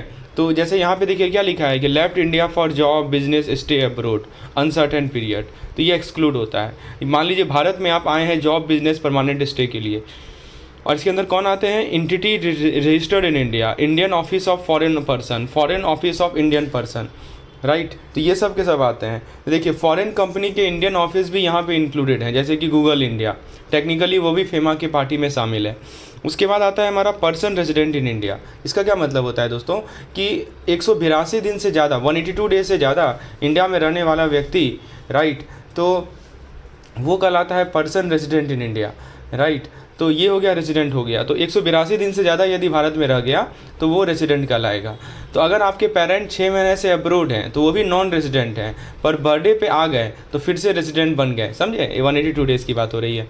अब देखिए पर्सन कौन है? पर्सन ये पूछा जाता है इस तरह के डेफिनेशन कि फेमा के अंदर पर्सन कौन होता है। तो यह सिर्फ इंडिविजुअल नहीं होते, कंपनीज और आर्टिफिशियल एंटिटीज़ भी पर्सन के अंदर आते हैं। तो एआई को भी कभी फेमा नहीं लगता है, लेकिन अगर कोई कंपनी रोबोट को सीईओ बना दे तो शायद लगने लगेगा। अब बात करते हैं फॉरेन सिक्योरिटी की। देखिए फॉरेन करेंसी में फॉरेन करेंसी की बात करें तो सिक्योरिटी जैसे कि ईयूआर में रिटर्न वाला बॉन्ड हो गया। मान लीजिए कि यूरोपियन यूरो में आपको कुछ बॉन्ड मिल रहा है रिटर्न देने वाला, तो वो आ जाएगा। जैसे मान लीजिए कि अगर आपने जर्मनी का स्टॉक खरीदा है और जो कि यूरो में डिविडेंड देता है, तो यह फॉरेन सिक्योरिटी हो गया। आपने क्या किया कि जर्मनी का स्टॉक खरीदा और वो जो स्टॉक है वो आपको डिविडेंड दे रहा है यूरो में, तो वो क्या हो गया? फॉरेन सिक्योरिटी हो गया।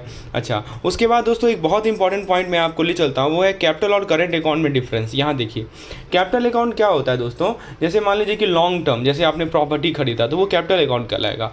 और करंट अकाउंट का मतलब क्या होता है? डेली यूज, जैसे कि आपने फॉरेन ट्रिप किया।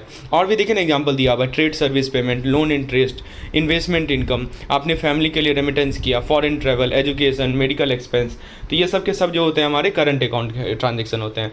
तो कैपिटल मतलब लॉन्ग टर्म, जैसे प्रॉपर्टी खरीदना, करंट मतलब कि डेली यूज। जैसे मान लीजिए कि अगर आपका चाइल्ड का यूएस में एजुकेशन है तो यह करंट अकाउंट ट्रांजैक्शन है, लेकिन अगर वहाँ घर खरीदना है तो कैपिटल अकाउंट हो जाएगा। तो मान लीजिए कि वो यूएस में एजुकेशन पर्पज से गया और तो आप जो भी ट्रांजैक्शन कर रहे हैं यूएस में तो वो आपका करंट अकाउंट ट्रांजैक्शन होगा। लेकिन वो यदि मान लीजिए वहाँ घर खरीदता है तो कैपिटल अकाउंट। आप इसी को समझ गए। आप करेंसी की बात करें तो इसमें क्या आता है? देखिए करेंसी सिर्फ नोट्स नहीं होता है, ट्रैवलर चेक, क्रेडिट कार्ड, ये सब के सब करेंसीज में आते हैं। यहाँ देखिए लिखा गया notes, postal notes, order, money order, cheque. और लास्ट है हमारा दोस्तों फॉरेन करेंसी, राइट। तो फॉरेन करेंसी मैंने आपको बता दिया, any currency other than the Indian rupees वो फॉरेन करेंसी होगा। और हाँ, फॉरेन एक्सचेंज क्या होता है? देखिए foreign currency plus amount payable in foreign currency, rupee draw on draft payable in foreign currency. तो देखिए फॉरेन करेंसी का मतलब कि भारतीय रुपीज़ को छोड़ के कोई भी दूसरा करेंसी हो उसको फॉरेन करेंसी बोला जाए, किसी दूसरे कंट्री का करेंसी हो। और एक्सचेंज में करेंसी आएगा प्लस कितना अमाउंट पेबल है फॉरेन करेंसी यूनिट में, या रुपी ड्रॉ ऑन ड्राफ्ट, या foreign currency drawable instrument payable in INR, ये सब आता है फॉरेन एक्सचेंज में।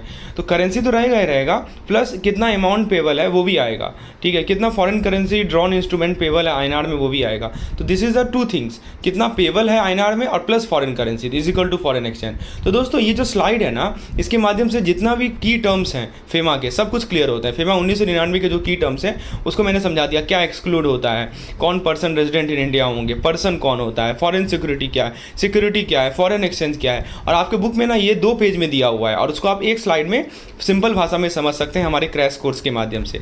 चलिए आगे बढ़ें। अब हम लोग पेनल्टीज़ की बात करते हैं। Let's talk about the penalties. तो दोस्तों फेमा के रूल को कैजुअली लेना तो यह स्लाइड आपका सपना बन सकता है। लेट्स ब्रेक डाउन पेनल्टीज़ जो आपकी फॉरेन ड्रीम को नाइटमेयर बना दे। अब देखिए पेनल्टीज क्या है, तो पहला आपका है general contravention section 13 sub section 1। इसमें क्या बताया जा रहा है कि 2 लाख तक का पेनल्टी है, और अगर रोज का ऑफेंस हो तो 5,000 रुपया डेली फाइन। ये पूछा जाता है कि कितना, जैसे जनरल कॉन्ट्रावेंशन मतलब छोटी मोटी गलतियाँ जो होती हैं उसको कहा जाता है जनरल कॉन्ट्रावेंशन, मतलब छोटी मोटी जो गलतियाँ हुई तो 2 लाख तक का पेनल्टी है। और अगर मान लीजिए रोज का आपका हो गया ऑफेंस तो फिर आपको क्या है कि 5,000 का डेली फाइन देना होगा। जैसे मान लीजिए कि अगर आप $10,000 बिना अप्रूवल के अप्रूव्ड भेज देते हैं, कितना आपने भेज दिया, मान लीजिए $10,000, आपने अप्रूवल लिया नहीं, $10,000 जो है उसको भेज दिया, तो ईडी पकड़ लेगा, ईडी यानी इन्फोर्समेंट डायरेक्टोरेट। तो 30 लाख यानी आप देखिए ना, 10 लाख का 3 गुना कितना हो जाएगा, 30 लाख हो जाएगा। 30 लाख दीजिए या 2 लाख दीजिए, जो भी ज़्यादा हो, ऑब्वियसली 30 लाख देना पड़ेगा, ठीक है, तो वो आपका कटेगा। तो देखिए ईडी का जो फाइन है ना वो स्विगी डिलीवरी की तरह नहीं है, कंटिन्यू ऑफेंस का मतलब है कि हर दिन एक्स्ट्रा चार्ज लगेगा, है ना। तो ये ध्यान रखना है कि 5,000 रुपया प्रतिदिन लगेगा। चलिए उसके बाद सेक्शन नंबर 13 सब सेक्शन 1 आता है, जो कि बोलते हैं होल्डिंग ओवरसीज एसेट थ्रेशोल्ड, यानी कि बड़ा पाप है ये। जनरल कॉन्ट्रावेंशन तो छोटा मोटा गलती हुआ, लेकिन ये बहुत बड़ा पाप है। इसमें क्या होता है, देखिए सोचा था कि लंदन का फ्लैट छुपा के रखा है, ईडी अंकल के पास रडार है, प्रॉपर्टी गई और ऊपर से फाइन भरा। समझ रहे हैं, आपने अपना लंदन का प्रॉपर्टी छुपा के रखा था, लेकिन ईडी जो इन्फोर्समेंट डायरेक्टर हैं उनके पास क्या है, रडार है, प्रॉपर्टी तो गई है ना, लिखा है ना कन्फिस्केशन ऑफ फॉरेन एसेट, और प्लस 3 गुना फाइन भी भरना पड़ेगा।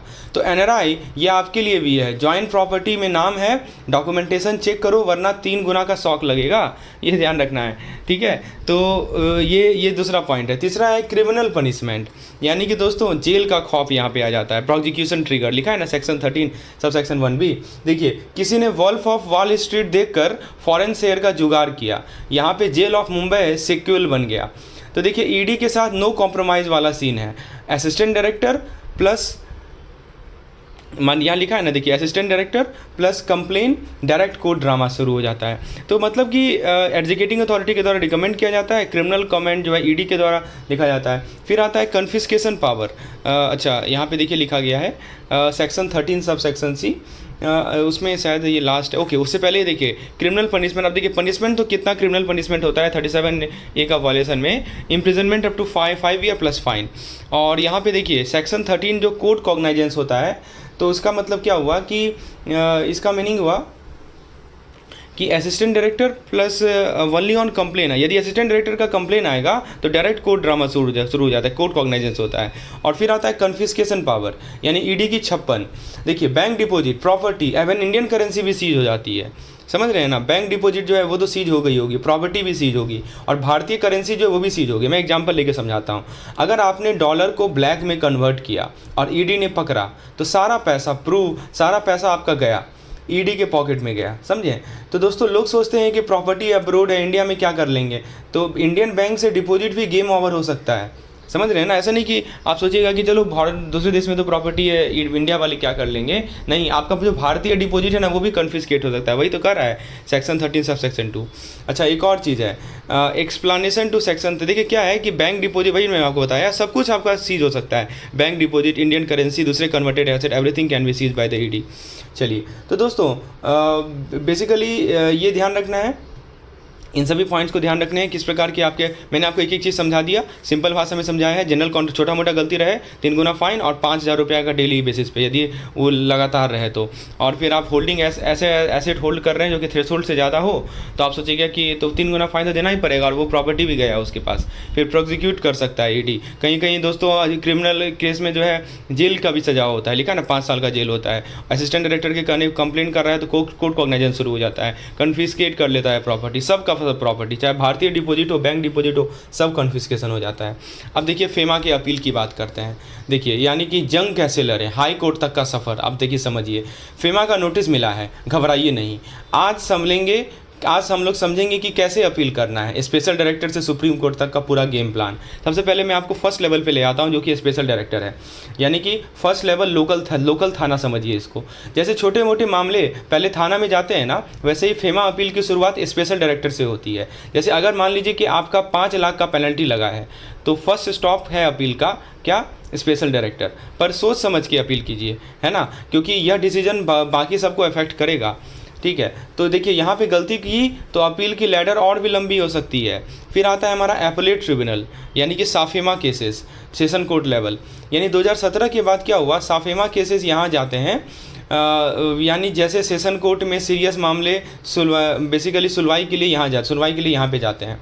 तो लोग सोचते हैं कि ट्रिब्यूनल फाइनल स्टॉप है, पर नहीं, यहाँ से भी हाई कोर्ट जा सकते हो अगर लीगल पॉइंट गड़बड़ हो तो याद रखिए ट्रिब्यूनल की सुनवाई फास्टैग लाने जैसी है ना। अगर डॉक्यूमेंट कंप्लीट नहीं हो तो फाइन लग सकता है, यहाँ ध्यान रखिएगा।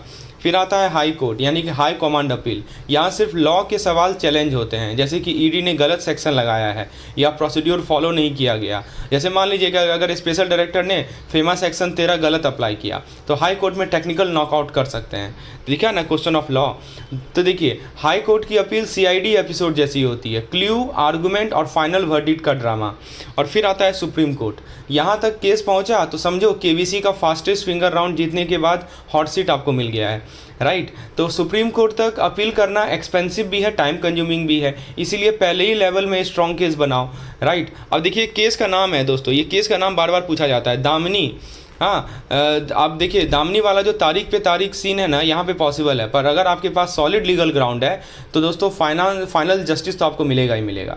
तो देखिए ये बातें समझ में आई दोस्तों, कहाँ कहाँ अपील जाता है। ये पिछली बार सवाल आया था इस पर, पहले स्पेशल डायरेक्टर, फिर एपलेट ट्रिब्यूनल, फिर हाई कोर्ट, फिर सुप्रीम कोर्ट। देखिए ये हमारा बेनिफिट है क्रैश कोर्स का। आपको इतना सीधा सिंपल भाषा में बुक से पढ़िएगा तो हो सकता है कि चीज़ें स्किप हो जाए, लेकिन समझिएगा सिंपल भाषा में एग्जाम्पल के माध्यम से समझा रहा हूँ, तो ये बेस्ट तरीका है दोस्तों। और इसी प्रकार से हमने सभी यूनिट्स के क्रैश कोर्स बनाए हैं, जिस डिस्क्रिप्शन में जाइए उसका लिंक अवेलेबल है वीडियोस का, आप उसको चेक कर सकते हैं। और दोस्तों यदि PDF की रिक्वायरमेंट है क्विक रिवीजन के लिए तो दोस्तों कैप्सूल कोर्स का लिंक डिस्क्रिप्शन में अवेलेबल है, उससे आप हेल्प ले सकते हैं। क्रैश कोर्स का भी लिंक अवेलेबल है। चलिए अब बात करते हैं मॉर्टगेज की। तो दोस्तों मॉर्टगेज का फुल मसाला है, टाइप देखते हैं, रूल देखते हैं और रिस्क देखते हैं। प्रॉपर्टी लोन लेना है, पहले मॉर्टगेज का टाइप समझिए, सिंपल से इंग्लिश तक, सिंपल मॉर्टगेज से इंग्लिश मॉर्टगेज तक, ठीक है। तो कोई घर एक सपना नहीं बल्कि घर एक डील है, समझ रहे हैं। घर सपना नहीं है, घर क्या है, डील है।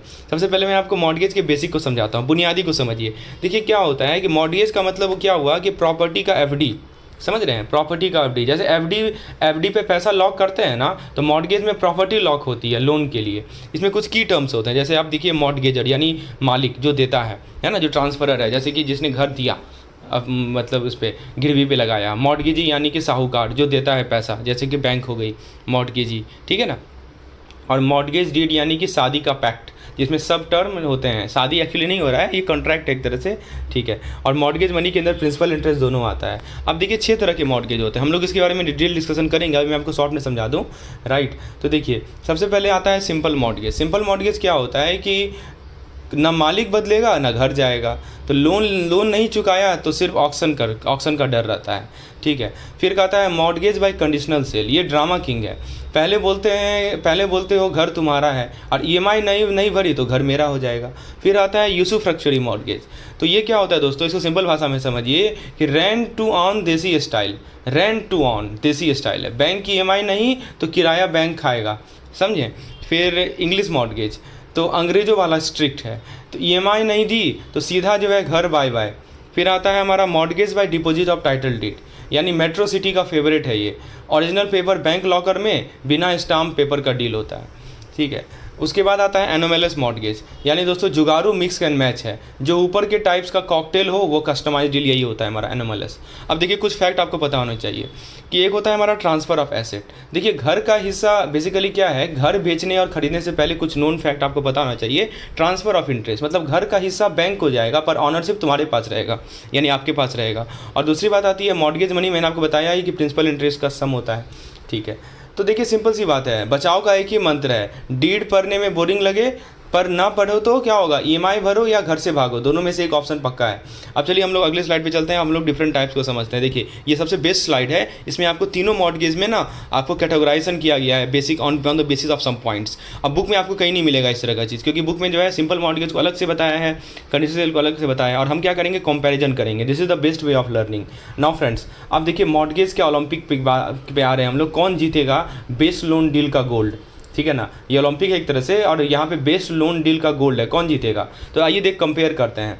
देखिए 3 मॉर्टगेज के बीच प्रॉपर्टी रेसलिंग चल रही है। आज देखेंगे किस मॉर्टगेज में मैक्सिमम रिस्क है और किस में मिनिमम चिल है, किस में मैक्सिमम चिल है। चलिए पहले सिंपल मॉर्गेज की बात करते हैं, जो कि बेसिक बेरोजगार है।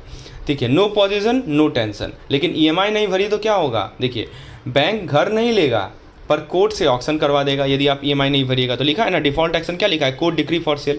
ना बैंक घर लेगा ना बैंक जो है, ये इसीलिए बोलते हैं ना बेसिक बेरोजगार बोलते हैं इसको। No position no tension, position नहीं ले रहा है, ठीक है ना। बैंक घर ने आप यदि आप ईएमआई नहीं भरिएगा तो फिर बैंक घर ले लेगा और कोर्ट से ऑक्शन करवा देगा। और ईएमआई डिफ़ॉल्ट हुआ तो क्या होगा, देखिए यहाँ लिखा गया डिफ़ॉल्ट होगा, तो डिफ़ॉल्ट होगा तो ईएमआई डिफ़ॉल्ट पे आपकी लायबिलिटी हो जाती है। देखिए लायबिलिटी पर्सनल लिखा है ना, मतलब ईएमआई डिफ़ॉल्ट हुआ तो पर्सनल लायबिलिटी होगी, एफडी कार सब कुछ गेम ओवर। अच्छा उसके बाद क्या है, 100 रुपया से ज़्यादा के लिए मैंडेटरी रजिस्ट्रेशन है, लिखा है ना रजिस्ट्रेशन बहुत ज़रूरी है यदि आपका 100 रुपया से ऊपर का ये है। और फिर दोस्तों वरना डील ही नल एंड वाइड हो जाएगा। और बेसिकली जो लोग बोलते हैं ना कि आई लव माई होम, मुझे अपना घर बहुत प्यारा लगता है, तो कहते तो हैं राइट, पर आई हेट रिस्क भी कहते हैं, ऑब्वियस सी बात है इस केस में। ठीक है, तो शॉर्टफॉल लायबिलिटी मॉर्गेजर लायबल होगा। तो ये बातें समझ में आ गई आपको। चलिए अब मैं हम लोग आगे तो बेसिक बेरोजगार समझ में आ गया, सिंपल मॉर्गेज। अब मॉर्गेज बाय कंडीशनल सेल बोलते हैं, इसको ड्रामा किंग बोलते हैं। क्यों ड्रामा किंग बोलते हैं आप समझिए, पहले बोलेगा घर तुम्हारा है, अब बाद में बोलेगा कि कंडीशनल तुम्हारा है, समझ रहे हैं, इसीलिए कंडीशनल सेल नाम रखा है। देखिए सबसे पहले क्या होता है, डिफ़ॉल्ट आपने किया तो सारा एब्सोल्यूट सेल आपका एब्सोल्यूट होगा। सॉरी, यदि आप डिफ़ॉल्ट करेंगे तो एब्सोल्यूट सेल होगा, लिखा है ना इन्होंने, सेल बिकम एब्सोल्यूट। ठीक है, कोई कोड कोई नोटिस नहीं, सीधा लॉक लगा देगा, सीधा लॉक चेंज हो जाएगा। मतलब अभी आपका लॉक था, अब मेरा लॉक लगेगा, ठीक है ना। तो कोई कोर्ट केस की ज़रूरत नहीं है, लेकिन इसमें क्या था, कोर्ट केस का ज़रूरत था, सेल बिकम एब्सोल्यूट। हाँ, बैंकर इसे अवॉइड करते हैं क्योंकि फोरक्लोजर के अलावा और कोई ऑप्शन नहीं है, इसको इसीलिए बैंकर ना अवॉइड करते हैं। राइट, सूट फॉर सेल, देखिए नो राइट टू सू, और बैंकर कॉमनली अवॉइड करते हैं इसे because they only have the foreclosure option. और देखिए no right to sue, tension full final है ना। तो दोस्तों बिना लॉयर के साइन किया तो कंडीशनल सेल या अनकंडीशनल लॉस हो जाएगा। फिर आता है हमारा यूसुफ्रक्चुअरी मॉर्गेज, यानी साइलेंट लैंडलॉर्ड इसको कह सकते हैं। तो घर में रहने दो किराया खाओ, समझे, ये होता है साइलेंट लैंडलॉर्ड, मतलब लैंडलॉर्ड साइलेंट है, उसका पैसा जा रहा है बैंक के पास। ठीक है, तो देखिए बैंक क्या करेगा, खुद घर का रेंट खाएगा, ईएमआई की टेंशन ही नहीं है बैंक को, कोई पर्सनल लायबिलिटी नहीं होती है, बाकी लाइफ पीसफुल चलेगा, समझे। इन देखिए मॉर्गेज बाय कंडीशनल में कोई पर्सनल लायबिलिटी नहीं है, यूसुफ्रक्चुअरी में कंडीशनल लायबिलिटी नहीं है। और एग्रेरियन प्रॉपर्टी का ना यहाँ पे देखिए एक पॉइंट लिखा है कि जो एग्रेरियन और रेंटल प्रॉपर्टी होता है, ठीक है, उसका क्या होता है, डील होता है। राइट, किसान को भी कूल बनाता है, समझे। तो अगर रेंटल इनकम ज़्यादा है तो लोन अपना खुद चुका देगा, समझ रहे हैं। तो ये चीज़ है। तो दोस्तों एक बार बेसिकली एक बार अब हम कंपेयर कर लेते हैं। अब देखिए रिस्क की बात करें, पूछेगा बताइए किस में सबसे ज़्यादा रिस्क है। मैंने बोला था ना रेसलिंग चल रहा है, अब कौन जीतेगा देखते हैं कौन जीता। हमने इन तीनों को समझ लिया। रिस्क की बात करें तो सिंपल मॉर्गेज में मीडियम रिस्क है, क्योंकि कोर्ट का सेल हो रहा है ना, यहाँ पर ये ना court decree for sale, court बेच रही है। लेकिन कंडीशनल में बहुत हाई रिस्क है, क्योंकि घर तो सीधा जाएगा ही जाएगा, क्योंकि कंडीशन में साफ साफ लिखा हुआ है ना कि या तो मैंने बोला ना ड्रामा किंग है कि जब तक ईएमआई भर रहे हो तो ठीक है घर तुम्हारा है, लेकिन बाद में जो है कंडीशनल तुम्हारा हो जाएगा। तो इसका मतलब कि हाई रिस्क होता है कंडीशनल सेल में। और यूसुफ्रक्चुअरी में लो रिस्क है, क्योंकि रेंट ही एडजस्ट हो रहा है ना। तो सबसे हाई रिस्क इसमें है कंडीशनल सेल में है। तो रिस्क के मामले में ये जीत गया, कंडीशनल सेल जीत गया। अच्छा, फ्लेक्सिबिलिटी की बात करें तो सिंपल मॉर्गेज में फ्लेक्सिबल है, आप स्यू कर सकते हैं। देखिए लिखा है मैंडेटरी, आप अब देखिए स्यू कर सकते हैं ना, suit for cell court degree है ना। लेकिन जो है आपका कंडीशनल सेल में स्यू कर ही नहीं सकते हैं, नो राइट टू स्यू, साफ लिखा है। और जो है इसमें मॉर्गेज यूसुफ्रक्चुअरी में ना आप मीडियम है। तो कहने का मतलब सबसे ज़्यादा जो रिस्क है, फ्लेक्सिबिलिटी है, वो किस में मिलता है आपको, बैंक के पर्सपेक्टिव में, सिंपल मॉर्गेज में। तो देखिए अब सिंपल मॉर्गेज किसके लिए बेस्ड है, तो जो सैलरीड पर्सन है उनके लिए सिंपल मॉर्गेज बेस्ड है, जो रिस्क टेकर है उनके लिए कंडीशनल सेल बेस्ड है, और जो रेंटल प्रॉपर्टी ऑनर है उनके लिए यूसुफ्रक्चुअरी मॉर्गेज बेस्ड है। तो देखिए सिंपल सा भाषा में समझ में आ गया तीनों, आपको कभी नहीं आप भूलिएगा इस चीज़ को, सिंपल भाषा में सीधे समझ लिए। हम लोग अगले स्लाइड पे आते हैं, और भी 3 तरह के मॉर्गेज होते हैं, उसे भी कंपेयर करते हैं। देखिए प्रॉपर्टी लोन लेने की सोच रहे हैं आप, पहले ये समझिए कि बैंक वाले आपसे कैसे लीगल चक्कर में डालेंगे। तो अब अभी हम लोग देखेंगे कि मॉर्गेज के कुछ हिडन रूल जो हर बायर को पता होनी चाहिए। अच्छा, तो पहले मैं आपको, तो देखिए सबसे पहले आता है हमारा इंग्लिश मॉर्गेज। यहाँ पे एब्सोल्यूट प्रॉपर्टी का ट्रांसफर होगा, रीट्रांसफर क्लॉज ऑन रिपेमेंट। अच्छा पहले हम लोग इक्विटेबल की बात करते हैं, सबसे सिंपल है, इसको लीगल मॉर्गेज भी कहते हैं। तो यह वह ट्रेडिशनल स्टाइल है जिसमें टाइटल डीड बैंक के पास जाता है, जैसे शादी में मंगलसूत्र बांधना हुआ ना, वैसा ही हो गया। तो देखिए कोई रजिस्ट्रेशन की रिक्वायरमेंट नहीं होती है यहाँ पे, नो रजिस्ट्रेशन इज़ रिक्वायर्ड, बस डीड डिपॉजिट करो और लोन मिल जाएगा। जैसे मान लीजिए मेट्रो सिटी में सबसे कॉमन है ये चीज़, क्विक और इजी लाइक इंस्टेंट नूडल, लेकिन डॉक्यूमेंट चेक करना मत भूलिए, एक मिसिंग पेपर और ड्रामा शुरू हो जाता है, समझे ना, तो ये ध्यान रखना है। तो देखिए ये इंग्लिश मॉर्गेज में क्या लिखा है कि आपको टाइटल डीड तो डिपॉजिट करना होगा, मेट्रो सिटी में मोस्ट कॉमन है ये, कोई रजिस्ट्रेशन की रिक्वायरमेंट नहीं है, लेकिन आपको सिंपल है, क्विक है, कॉस्ट इफेक्टिव है, और डेप्ट deposit intent to create security, आपको पेपर जरूर चेक करना है अच्छे से। एनोमैलेस समझिए ना, जुगाड़ ऑप्शन है, जब कोई स्टैंडर्ड टेम्पलेट फिक्स ना हो तो ये फ्लेक्सिबल ऑप्शन होता है आपके पास, जैसे कस्टमाइज टी शर्ट। तो देखिए इसमें आप और लेंडर मिलकर अपना रूल बना सकते हैं, कस्टमाइज इसीलिए है, पर ज़्यादा क्रिएटिव बनिएगा तो कोर्ट में प्रॉब्लम हो जाएगा। इसीलिए दोस्तों ये अनयूजुअल प्रॉपर्टी के लिए परफेक्ट है, जैसे हवेली हो गया या आइलैंड हो गया, है ना तो उसके लिए ये हमारा एनोमैलेस मॉर्गेज काफ़ी हेल्पफुल है। देखिए सिंपल भाषा है, आपको कहीं कोई दिक्कत नहीं आएगा समझने में। चलिए अब हम लोग बात करते हैं इक्विटेबल मॉर्गेज के बारे में थोड़ा सा और डिटेल, ठीक है। तो 3 चीज़ें कभी मत भूलिएगा कि रीट्रांसफर क्लॉज मस्ट है। आप यहाँ पे देखिए लिखा है ना, रीट्रांसफर क्लॉज मस्ट है इंग्लिश मॉर्गेज में, राइट, वरना घर गया समझो। फिर उसके बाद राइट टू सू का ऑप्शन रखना है ना, राइट टू सू का ऑप्शन हमेशा रखना, इमरजेंसी एग्जिट की तरह है। और cost effective does not means cheap, hidden charge पे नज़र रखिए, ठीक है, तो ये ध्यान रखना है। तो यदि लीगल और एनोमैलेस और इक्विटेबल को कंपेयर करें तो स्पीड में देखिए सबसे फास्ट कौन सा है, इक्विटेबल फास्ट है ना, और एनोमैलेस स्लो है। लेकिन कॉस्ट के टर्म में लीगल वर्सेस एनोमैलेस जो है ना, लीगल यानी इक्विटेबल की बात हो रही है, इक्विटेबल में फिक्स कॉस्ट है, एनोमैलेस में नेगोशिएबल कॉस्ट है, क्योंकि आप पे 2 पार्टीज़ के बीच से हो रहा है ना नेगोशिएशन। और रिस्क जो है आपका इक्विटेबल में प्रिडिक्टेबल है, लेकिन एनोमैलेस सरप्राइज बॉक्स है, समझ रहे हैं ना। तो आपको कंपैरिजन करने से चीज़ें याद होंगी। अब हम बात करते हैं इक्विटेबल मॉर्गेज की, टाइम पास है या टाइम बॉम्ब है, आप समझ जाएंगे। चलिए, क्या आपको लगता है कि equitable mortgage quick fix solution है? आज हम इसके पीछे छुपा लैंड माइन एक्सपोज करेंगे। सबसे पहले देखिए कोर्ट डिग्री ड्रामा, यहाँ पे समझिए कोर्ट डिग्री ड्रामा क्या है। यह मॉर्गेज सास बहू सीरियल की तरह है, कोर्ट के बिना ख़त्म नहीं होता, ठीक है। तो सेल के लिए कोर्ट डिग्री 2 से 5 साल का वेट कीजिए, लॉयर फी का ब्लड फूट होगा, क्योंकि आपको समय लगेगा ना कोर्ट में, टाइम पे टाइम लगता है ना, तारीख पे तारीख जिसको बोलते हैं। उसके बाद दोस्तों पावर ऑफ सेल क्लाउज डलवा दो, पर उसमें भी रजिस्ट्रेशन और स्टाम्प ड्यूटी का चक्कर है। यदि आप पावर ऑफ सेल क्लाउज डलवाइएगा, है ना, इसलिए लिखा ना कैन बी अवॉइडेड भाया पावर ऑफ सेल क्लाउज, तो पावर ऑफ सेल क्लाउज डलवा दीजिए, लेकिन आपको रजिस्ट्रेशन तो भरना पड़ेगा ना फी, और स्टाम्प भी दे देना पड़ेगा। जैसे मान लीजिए आप AC खरीदने पर इंस्टॉलेशन चार्ज अलग लगता है, हिडन कॉस्ट है, उसी प्रकार से है ये, ठीक है। उसके बाद दोस्तों बात करें यही कोर्ट डिग्री ड्रामा, ये बड़ा दिक्कत है इक्विटेबल मॉर्गेज में, रिस्क है एक तरह से। अब देखिए दूसरा चीज़ है ट्रस्टी ट्रैप, यानी साइलेंट किलर जिसको बोलते हैं। प्रॉपर्टी ट्रस्टी से डील कर रहे हैं तो बेनिफिशियरी तुम पे भारी पड़ सकता है, आप पे भारी पड़ सकता है बेनिफिशियरी, ठीक है ना। तो प्रॉपर्टी मान लीजिए आप ट्रस्टी से डील कर रहे हैं तो बेनिफिशियरी जो है भारी पड़ सकता है। अगर मान लीजिए बॉरोवर ट्रस्टी है तो रियल ऑनर आके आपके मॉर्गेज कैंसिल करवा सकता है। तो दोस्तों टाइटल डीड की एक्सरे करो पहले, एक्सरे करना मतलब कि पूरा जांच करना, कोई जॉइंट ऑनरशिप तो नहीं है ना, तो इसीलिए टाइटल डीड पढ़ना बहुत जरूरी है इक्विटेबल मॉर्गेज। मैंने बोला ना कागज़ पढ़ना बहुत ज़रूरी है। फिर registration act versus English law, यहाँ पे देखिए बहुत इंपॉर्टेंट चीज़ बताया जा रहा है। ये देखिए देसी वर्सेस विलायती रूल है, इसमें क्या बताया जा रहा है दोस्तों कि सेक्शन 48 जो है, सेक्शन 48 का जो रजिस्ट्रेशन एक्ट 1908 का सेक्शन नंबर 48 है, इसके अकॉर्डिंग इक्विटेबल मॉर्गेज भी स्ट्रॉन्ग है, पर इंग्लिश लॉ के हिसाब से लीगल मॉर्गेज को प्रायोरिटी मिलेगी, ठीक है ना। जो हमारा इंग्लिश मॉर्गेज है उसके ये जो हमारा ये इंग्लिश लॉ के हिसाब से लीगल मॉर्गेज को प्रायोरिटी मिलेगी। जैसे मान लीजिए IPL में ओवरसीज़ प्लेयर को एक्स्ट्रा प्रायोरिटी मिलती है। तो देखिए दोस्तों हमने 3 दर्द की बात की इक्विटेबल मॉर्गेज की। पहला क्या बोला है, टाइम कंज्यूमिंग कोर्ट प्रोसेस है, तारीख पे तारीख आएगा। दूसरा क्या बताया कि खर्चा बढ़ेगा, आपको EMI से फी जो लगेगा वो EMI से ज़्यादा हो जाता है, ऐसा होता है।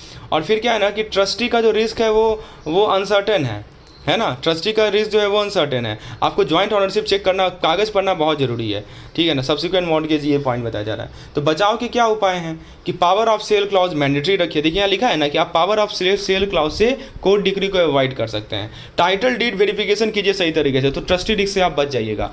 और लीगल मॉर्गेज ही प्रीफर्ड कीजिए यदि पॉसिबल हो तो, ठीक है ना। तो समझ में आया दोस्तों, इक्विटेबल मॉर्गेज ट्राई किया है तो सही तरीके से यूज कीजिए। आपको मैंने रिस्क भी समझा दिया, कैसे बचना है उससे वो भी समझा दिया। अब हम लोग अगले स्लाइड पे आते हैं दोस्तों। प्रॉपर्टी पे 2 लोन है, दोनों बैंकर क्लेम करेंगे पहले मेरा पैसा दो। मान लीजिए कि SBI से भी लोन है और बैंक ऑफ इंडिया से भी लोन है। अब SBI वाला बोलेगा मेरा दो पैसा, ये बोलेगा मेरा दो पैसा पहले, ठीक है। तो आप समझेंगे कौन सा मॉर्गेज है सीनियर और कौन सा है जूनियर, इसको बोलते हैं priority of mortgage. Section 48 TPA यानी ट्रांसफर ऑफ प्रॉपर्टी एक्ट 1882। तो जो पहले आया वो वही मेहमान होगा, समझे। तो मॉडगेज का भी यही फंडा है, ठीक है। जैसे मान लीजिए डीएमआरसी में पहले बोर्ड करेगा तो वो पहले उतरेगा, समझे ना। तो वही है कि पहला मॉडगेज जो है पहला राइट होता है, बाकी सब लाइन में रहेंगे। उसके बाद आता है मान लीजिए कि रजिस्टर्ड और रजिस्टर्ड वर्सेज या क्या लिखा है, how does priority work registered versus registered mortgage. अब देखिए सेक्शन 47 का मैजिक है, रजिस्ट्रेशन डेट नहीं एग्जीक्यूशन डेट मैटर करता है, लिखा है पढ़िए ध्यान से। क्या मैटर करता है, एग्जीक्यूशन डेट मैटर करता है। अगर बैंक ए ने पहले साइन किया, मान लीजिए 1 जनवरी को साइन किया, बैंक बी ने बाद में रजिस्टर्ड किया, मान लीजिए 1 फरवरी को रजिस्टर्ड किया, तो पहले साइन किसने किया, एग्जीक्यूट किसने किया, ए ने किया ना 1 जनवरी को, तो ए जीतेगा। तो जैसे स्कूल रेस में जो पहले फिनिश लाइन क्रॉस करेगा ना, वैसे ही बात है। तो देखिए डिपेंड करता है, 2 रजिस्टर्ड मॉडगेज है, आप कैसे डिसाइड कीजिएगा। तो देखिए कि एग्जीक्यूशन डेट किसका पहले है, उस बेसिस पे डिसाइड कीजिए। ये नहीं कि रजिस्ट्रेशन डेट मैटर नहीं करता है, नॉट रजिस्ट्रेशन, ये पॉइंट है। अब जैसे एक रजिस्टर्ड वर्सेज अनरजिस्टर्ड हो तो क्या करेंगे, तो देखिए रजिस्टर्ड वर्सेज रजिस्टर्ड में सेक्शन 47 आता है, और रजिस्टर्ड वर्सेज अनरजिस्टर्ड में सेक्शन नंबर। अब जैसे गोली वर्सेज धनुष है, दोनों डेंजरस है ना, एक तरफ गोली है एक तरफ धनुष है, तो दोनों डेंजरस है। तो इक्विटेबल मॉडगेज में जो टाइटल डील मैंने बोला ना, इक्विटेबल मॉडगेज टाइटल डीड वाला खेल है, सब कुछ टाइटल डीड पे होता है, ठीक है। तो कोई ज़रूरी नहीं है रजिस्ट्रेशन करवाने की इक्विटेबल मॉडगेज, मैंने आपको बताया था। सीधा जो है खासकर जो अर्बन एरियाज होते हैं वहाँ पे मेट्रोज़ में ज़्यादा यूज़ होता है इक्विटेबल मॉडगेज का। तो ये सीधा जो है टाइटल डीड बैंक के पास जमा होता है और बैंक लोन दे देती है, ऐसा होता है। तो इक्विटेबल मॉडगेज में क्या है, जो टाइटल डीड वाला है वो भी रजिस्टर्ड मॉडगेज को हरा सकता है, समझिए इतना पावरफुल है। लेकिन लॉयर का क्या हैक है कि सेक्शन 48 के अंदर जो पहले टाइटल डीड लिया उसका राइट स्ट्रांग है, जिसने पहले टाइटल डीड लिया। तो लेकिन सब कुछ हम बात कर रहे हैं दोस्तों, याद रखिएगा। तो लेकिन इंग्लिश लॉ में उल्टा है, लीगल मॉडगेज को प्रायोरिटी मिलती है, समझे। But an equitable mortgage title is greater than the subsequent registered mortgage, ठीक है, ये ध्यान रखना है। तो दोस्तों 3 चीज़ों को कभी मत भूलिए, मॉडगेज डेट रिकॉर्ड कीजिए, व्हाट्सएप चैट भी काम आएगा आपको, समझ रहे हैं। मॉडगेज का डेट देख लीजिए, जैसे कि आपको सबसे पहले पॉइंट क्या बताया था कि मॉडगेज जो पहले किया गया हो वो जीतता है। दूसरा चीज़ क्या देखिए, इक्विटेबल मॉडगेज रिस्की है, कोर्ट के चक्कर आपको लगाने पड़ सकते हैं, और इंग्लिश प्रॉपर्टी है तो वहाँ पे विदेशी तरीका लगता है, डिफरेंट रूल लगता है, ठीक है। तो स्पीड की बात करें तो इक्विटेबल फास्ट है, रजिस्टर्ड स्लो है। सेफ्टी की बात करें तो रजिस्टर्ड सेफ है, अनरजिस्टर्ड रिस्की है। तो ये सब पॉइंट को ध्यान रखना है। चलिए अब लास्ट स्लाइड की बात करते हैं, मॉडगेज की टाइम, जिसको लिमिटेशन पीरियड बोलते हैं। क्या आप जानते हैं मॉडगेज केस फाइल करने की भी एक एक्सपायरी डेट होती है। आज समझेंगे कि कब तक बैंक आपके पीछे भाग सकता है। देखिए सबसे पहले है फोरक्लोजर या सेल की रेस के अगेंस्ट टाइम। तो देखिए 12 साल या 30 साल या नहीं तो वो, ठीक है। फोरक्लोजर के में क्या होता है कि 12 साल में केस करो, ठीक है, जैसे मैगी का बेस्ट बिफोर वाला का ऑप्शन है। और सेल में क्या होता है कि 30 साल का मैराथन है, देखिए लिखा है ना, सेल में 30 साल का मैराथन है, जैसे LIC पॉलिसी। तो गोल्डन रूल क्या है कि टाइम शुरू होता है EMI ड्यूट से, ना कि डिफ़ॉल्ट डेट से। जिस दिन से EMI ड्यू डेट शुरू होता है, ठीक है ना, उस दिन से शुरू होता है, डिफ़ॉल्ट डेट से शुरू नहीं होता। वही लिखा है limitation start from the due date of the mortgage डेप्ट। तो याद रखिएगा कि आपका यदि फोरक्लोजर है तो 12 साल में केस कर सकते हैं, और उसका टाइम लिमिट है। अच्छा, एक सिंडिकेट बैंक का केस दिया हुआ है, अब केस पे सवाल आता है। यह लैंडमार्क केस ने सब कुछ क्लियर किया। जैसे टाइटल डॉक्यूमेंट का ड्रामा हुआ था, तो बोला कि जो रेवेन्यू रिसिप्ट है वो झंडू बाम की तरह काम करता है, यानी टेम्प्रोरी रिलीफ देता है आपको। पढ़िए ना, लिखा है कि जो आपका रेवेन्यू रिसीट है वो टेम्प्रोरी आपको रिलीफ देगा, लेकिन जो रियल टाइटल है प्रॉपर्टी रजिस्टर्ड पेपर वो परमानेंट इलाज है। मतलब झंडू बाम मतलब कि टेम्प्रोरी आपको इलाज, टेम्प्रोरी रिलीफ दे रहा है कौन, रेवेन्यू रिसीट, है ना। लेकिन कोई वैलिड डॉक्यूमेंट नहीं है, लेकिन जो आपका प्रॉपर्टी का प्रॉपर रजिस्ट्री पेपर है वो आपका क्या है, परमानेंट इलाज है। तो जैसे आधार कार्ड वर्सेस राशन कार्ड, दोनों में फ़र्क तो समझते ही हैं आप। तो आधार कार्ड आपका परमानेंट इलाज हो गया, राशन कार्ड झंडू बाम हो गया। तो दोस्तों यही केस ये बता रहा है, इंडियन लिमिटेशन एक्ट को इनैक्ट किया गया, ठीक है। तो बेसिकली देखिए लिमिटेशन एक्ट का एक टाइम मशीन में आपको यहाँ पे दिखा देता हूँ। ये देखिए ये क्या है, इस तरफ जो राइट साइड में दिखाया गया है। तो 1963 वर्सेस 1980। तो 1963 एक्ट जो था ना, वो बेसिक रूल सेट किया। 1980 में क्लैरिटी मिली कि ऐसी टाइटल होती क्या, असली टाइटल क्या होती है। जैसे मान लीजिए old WhatsApp versus new WhatsApp. तो ध्यान रखिएगा, EMI due date time limit का स्टार्ट बटन होता है। EMI कब ड्यू हुआ वो टाइम लिमिट तब से शुरू होता है। रेवेन्यू पेपर कभी भी ऑनरशिप प्रूफ नहीं होता है, ये ध्यान रखिएगा, यहाँ वही लिखा गया है। और 30 साल वाला केस भी अगर डॉक्यूमेंट स्ट्रांग ना हो तो कचरा है। डॉक्यूमेंट तो स्ट्रांग होना ही चाहिए, भले ही आपको 30 साल का आपको लिमिटेशन पीरियड मिल रहा है। तो याद रखिएगा दोस्तों, फोरक्लोजर की 2 चीज़ें को हमने बात की। फोरक्लोजर में आपको 12 साल का टाइम लिमिट मिलता है, हाई रिस्क होता है, रिजोल्यूशन क्विक होता है। और सेल वाले केस में 30 साल का टाइम लिमिट होता है, लो रिस्क होता है, लेकिन लॉन्ग टर्म रिकवरी होता है। चलिए, तो दोस्तों ये था कंप्लीट डिस्कशन, जो इंपॉर्टेंट पॉइंट है, क्योंकि हमने सारे पॉइंट तो नहीं कवर किए हैं, लेकिन हाँ जो जिस पे सवाल बार बार आता है वो कवर किए हैं। तो इस हो सकता है कि वीडियो को आप एक बार और रिपीट कर लीजिए, चीज़ें आपके दिमाग में बैठनी ही बैठनी है, क्योंकि सिंपल भाषा में समझाया गया है। PDF की रिक्वायरमेंट है, क्रैश कोर्स से जुड़ जाइए और इसी तरह हमारे चैनल को सपोर्ट करते रहिए, चैनल को सब्सक्राइब कर लीजिए। धन्यवाद। Law relating to securities and mode of charge, ये 13 नंबर यूनिट है, और creation, registration and satisfaction of charge, ये 14 नंबर यूनिट है। तो चलिए दोस्तों, शुरुआत करते हैं हम लोग अपने पहले स्लाइड के साथ। सब कुछ आपको माइंड मैप और फ्लो चार्ट के माध्यम से समझाया जाएगा। सबसे पहला जो टॉपिक है वो है एप्रोप्रिएशन ऑफ डेप्ट, right, appropriation of payment under the Indian Contract Act. सबसे पहले आप ऐसे पिक्चर कीजिए, आपने एक फ्रेंड को 10,000 रुपये दिए, फिर बाद में 5,000 और दिए, और फिर जब वापसी की बारी आई तो उसने बोला भाई यह 5,000 पहले वाला उधार का है और ये नए का, ठीक है। देखिए, आपने कि एक फ्रेंड को 10,000 रुपया दिया और फिर बाद में 5,000 और दिया, यानी टोटल 15,000 दिया। पर जब वापसी की बारी आई तो उसने बोला कि ये जो 5,000 वाला उधार है, ये जो 5,000 रुपया है, ये पहले वाला उधार का है या नए का। तो यही कन्फ्यूजन जो है ना एप्रोप्रिएशन ऑफ पेमेंट में होता है। आज समझेंगे इंडियन कॉन्ट्रैक्ट एक्ट के अकॉर्डिंग पैसे का हिसाब किताब कैसे होता है। सबसे पहले एप्रोप्रिएशन होता क्या है दोस्तों? एप्रोप्रिएशन का मतलब है जब एक क्रेडिटर का मतलब कौन होता है? जो पैसा दिया है। जब एक क्रेडिटर डिसाइड करता है कि डेटर यानी जो पैसा लेगा, डेटर का पेमेंट किस स्पेसिफिक डेब्ट के अगेंस्ट जाएगा। सिंपल है ना समझना, मतलब कि जब एक क्रेडिटर डिसाइड करता है कि डेटर का पेमेंट जो है किस स्पेसिफिक डेब्ट के अगेंस्ट जाएगा, तो क्रेडिटर कौन? जिसने पैसा दिया है, और डेटर कौन? जिसने पैसा लिया है, जिसको पैसा देना वापस करना है, ठीक है। तो क्रेडिटर डिसाइड कर रहा है कि जो डेटर का पेमेंट है वो किस स्पेसिफिक डेब्ट के लिए जाएगा। जैसे आपने अमेजॉन से मान लीजिए 2 ऑर्डर किए, एक 1,000 रुपये का और एक दूसरा 500 रुपये का। अगर आप 500 भेजिएगा तो यह पेमेंट कौन सी ऑर्डर का है? यही है एप्रोप्रिएशन। तो आपने तो 2 ऑर्डर कर दिए, 1,000 रुपये का और 500 रुपये का, 2 अलग अलग ऑर्डर है, और आप मात्र 500 ही वापस कर रहे हैं। तो अब सवाल ये उठता है ना कि ये 500 को कहाँ एडजस्ट किया जाएगा, 1,000 रुपये में या 500 रुपये में। तो यही हमारा एप्रोप्रिएशन डिसाइड करता है। फिर उसके बाद आता है कि डेटर स्पेसिफाई करेगा और क्रेडिटर उसे ऑबे करेगा। अगर डेटर क्लियरली बोल दे कि भैया ये पैसा 2022 वाले लोन का है, तो क्रेडिटर को बाउंड बाय लॉ है कि उसे डेब्ट को क्लियर करे, ठीक है। तो ये सेक्शन नंबर 59 में लिखा गया है कि डेटर का हक है चूज करने का। अच्छा, मान लीजिए डेटर स्पेसिफाई नहीं करता है तो अगर डेटर साइलेंट है तो सेक्शन नंबर 60 आता है। तो क्रेडिटर को पावर मिलती है कि वह किसी भी लीगल डेप्ट, चाहे वो टाइम बार्ड ही क्यों ना हो, के अगेंस्ट पेमेंट एडजस्ट कर सके। मतलब कोई भी डेप्ट चाहे वो टाइम बार्ड ही हो, उसके अगेंस्ट उस पेमेंट को एडजस्ट कर सकता है। ये क्रेडिटर की राइट है। कब? जब डेटर साइलेंट है। तो जैसे मान लीजिए कि अगर 3 लोन है और आपने कुछ नहीं बताया, तो क्रेडिटर डिसाइड करेगा कि पैसा कहाँ लगाना है। तो ये क्रेडिटर के लिए बहुत ही स्मार्ट मूव है। अच्छा, फिर दोनों साइलेंट हो तो फिर क्या होगा? तो क्रोनोलॉजिकल ऑर्डर काम करता है। ये 61 सेक्शन नंबर 61 में लिखा गया है, समझिए। और अगर ना डेटर और ना क्रेडिटर डेटर ने कुछ नहीं कहा कहाँ पे इस लोन को एडजस्ट करना है, क्रेडिटर ने भी नहीं कुछ कहा, तो डिफ़ॉल्ट रोल आता है। क्या रोल आता है? कि पेमेंट क्रोनोलॉजिकल ऑर्डर में जाएगा।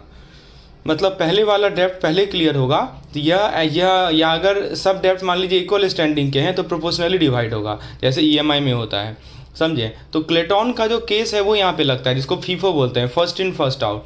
तो फीफो मेथड आपको स्टॉक मार्केट या अकाउंटिंग में सुना होगा आपने। तो first in first out, Clayton case के अकॉर्डिंग जो लोन पहले लिया था उसका पेमेंट पहले एडजस्ट होगा, ऐसा सुप्रीम कोर्ट ने भी माना है। तो दोस्तों, नेक्स्ट टाइम जब कोई आपसे पैसा ले या आप किसी को दें तो ये याद रखिए, स्पेसिफाई कीजिए, वरना सिस्टम अपना रूल लगाएगा। क्योंकि कॉन्ट्रैक्ट में साइलेंस जो है गोल्डन नहीं है, ये कॉम्प्लिकेटेड है। तो दोस्तों, चीज़ें समझ में आई ना सिंपल भाषा में? इससे और आसान क्या हो सकता है आप बताइए। आपको मैंने तीनों केसेस समझा दिए। जब डेटर जो है स्पेसिफाई कर दे, सेक्शन 59 लगेगा। फिर क्रेडिटर साइलेंट रहे तो सेक्शन 60 लगेगा। फिर सेक्शन 61 में दोनों शांत रहे तो क्या लगेगा। बस इतना ध्यान रखना है। और दोस्तों, यदि आपको ऐसे PDF की रिक्वायरमेंट है, हमारा क्रैश कोर्स इसीलिए बनाया ही गया है, जिसके माध्यम से आपको इस तरह के PDF videos quizzes daily basis पे मिलते हैं। उसके साथ आपको कैप्सूल कंटेंट भी मिलता है हमारे क्रैश कोर्स में। अब बात करते हैं दोस्तों प्लेज की। तो आप एक सीन को इमेजिन कीजिए, आप सेक्शन 172 इंडियन कॉन्ट्रैक्ट एक्ट का। तो आपके पास एक रेयर लिमिटेड एडिशन आईफोन है, मान लीजिए, ठीक है, लिमिटेड एडिशन आईफोन है, और आपको अर्जेंट 50,000 रुपया चाहिए। तो आप एक दोस्त के पास जाके कहते हैं कि भाई ये फ़ोन रख लो, पैसे दे दो, और जब वापस करूँगा तो फ़ोन ले लेना। जब मैं आपको पैसा दूंगा तो वापस हमको फ़ोन दे देना। हाँ ठीक है, तो ये करना है, तो यही होता है प्लेज। तो इंडियन कॉन्ट्रैक्ट एक्ट का सेक्शन नंबर जो है 172 याद रखिएगा, जो आपके गुड्स एज सिक्योरिटी देने का, कभी कभी ना डायरेक्टली ये पूछ लेता है कि बताइए प्लेज जो है कौन से सेक्शन में है, कौन से कॉन्ट्रैक्ट एक्ट में है, तो ये पता होना चाहिए। सेक्शन 172 जो आपके गुड्स एज सिक्योरिटी देने का रूल बताता है। अब देखिए इसका डेफिनेशन क्या है, डेफिनेशन मैं आपको समझा देता हूँ। देखिए प्लेज का मतलब होता है गुड्स की गिरवी, ठीक है, यानी डेटर यानी उधार लेते वक्त, है ना। डेटर क्या करता है, उधार लेते वक्त क्या करता है, अपनी चीज़ें क्रेडिटर को सिक्योरिटी के तौर पर देता है, ठीक है। तो डेटर जो है अपनी चीज़ें जो हैं क्रेडिटर को सिक्योरिटी के तौर पे देता है, लेकिन कंडीशन क्या है कि लोन वापस किए बिना, गुड वापस नहीं, ध्यान दीजिएगा, ठीक है। तो डेटर अपनी चीज़ें क्रेडिटर को सिक्योरिटी के तौर पे देता है, कंडीशन ये है कि लोन वापस किए बिना गुड्स वापस नहीं होगा। जैसे मान लीजिए कि गोल्ड लोन में आपका चेन बैंक के पास प्लेज होता है, मान लीजिए नो रिपेमेंट, यदि रिपेमेंट नहीं होगा तो बैंक चेन बेच सकता है, समझे। जो ये चेन जो है एक तरह का क्या है, प्लेज है। आप यदि रिपेमेंट नहीं करेंगे तो बैंक क्या करेगी, चेन को बेच देगी। उसके बाद इसमें कुछ एसेंशियल बातें आती हैं, जो कि प्लेज के 3 जरूरी इंग्रेडिएंट हैं। पहला क्या है कि बेलमेंट, यानी गुड्स का एक्चुअल या सिंबॉलिक डिलीवरी होना जरूरी है। फिजिकली दे दीजिए या लॉकर की चाबी दे दीजिए, दोनों चलेगा, है ना। इसको बोलते हैं डिलीवरी ऑफ गुड्स, यानी गुड्स का आपको एक्चुअल या सिंबॉलिक डिलीवरी होना जरूरी है। या तो आप फिजिकली को गुड्स दे दीजिए, यानी तो आप लॉकर का चाबी दे दीजिए, दोनों चलेगा। उसके बाद पर्पस, सिक्योरिटी के लिए ही होना चाहिए। भैया यह बाइक रखो, पार्टी कराते हैं, है ना, तो यह प्लेज नहीं है, ये फ्री स्टोरेज है, समझ रहे हैं। तो ये मतलब कि सिक्योरिटी के लिए होना चाहिए। पर्पस क्या है, सिक्योरिटी फॉर द डेप्ट, है ना। अब देखिए दोस्तों, इसमें प्लेज में पार्टीज कौन कौन होते हैं, कौन और किसका रोल क्या होता है। सबसे पहली बात कि 2 पार्टीज होते हैं, पॉनर और पॉनी। अब देखिए पॉनर को आप ऐसे समझ सकते हैं, पॉन प्लस ऑनर, और पॉनी मतलब कि पॉन प्लस रिसीवर। तो पॉन मतलब समझते हैं ना कि वो जो गुड्स देता है, यानी कि आप, है ना। और पॉनी कौन होता है, वो जो सिक्योरिटी रखता है, यानी कि बैंक और ज्वेलर। तो आप बैंक के पास जो है अपना सिक्योरिटी लेते हैं, तो बेसिकली गुड्स आप दे रहे हैं, है ना, तो आप हो गए पॉनर। और उसके बाद जो गुड्स जो सिक्योरिटी रख रहा है, जैसे कि बैंक हो सकते हैं या ज्वेलर हो सकते हैं, वो पॉनी हो गए। तो पॉनी को क्वालिफाइड ऑनरशिप मिलती है, मतलब डेप्ट ना चुके तो गुड्स को वो बेच सकता है, यही होता है पॉनी, इसी को बोलते हैं क्वालिफाइड ऑनरशिप। अच्छा, लीगल इम्प्लीकेशन क्या होगा। अच्छा, इसमें एक और चीज़ देखिए कि जो आपका डिलीवरी है ना, लीगल डिलीवरी कोई फिजिकल ज़रूरी नहीं है, फिजिकल नहीं भी चलेगा। तो डिलीवरी का मतलब है, यहाँ पे देखिए एक पॉइंट बताया जा रहा है कि डिलीवरी जो है का मतलब हाथ में देना नहीं है, सिंबॉलिक भी चलेगा। आप चाबी दे दीजिए, लिखे ना, लिखा की आप गोदाउन का चाबी दे दीजिए, आप डॉक्यूमेंट दे दीजिए, जैसे प्रॉपर्टी का पेपर दे दीजिए, जैसे कि आपके पास ये सब पेपर होते हैं, वेयर हाउस रिसीट हो गया। फिर नहीं तो आप वेयर हाउस रिसीट दे दीजिए, जैसे कि माल कहीं और है लेकिन रिसीट आपके पास है। तो यहाँ पे ना एक केस लॉ दिया हुआ है आपके बुक में, तो केस लॉ का नाम क्या है, cooperative Hindustan bank versus Surendra Nath De.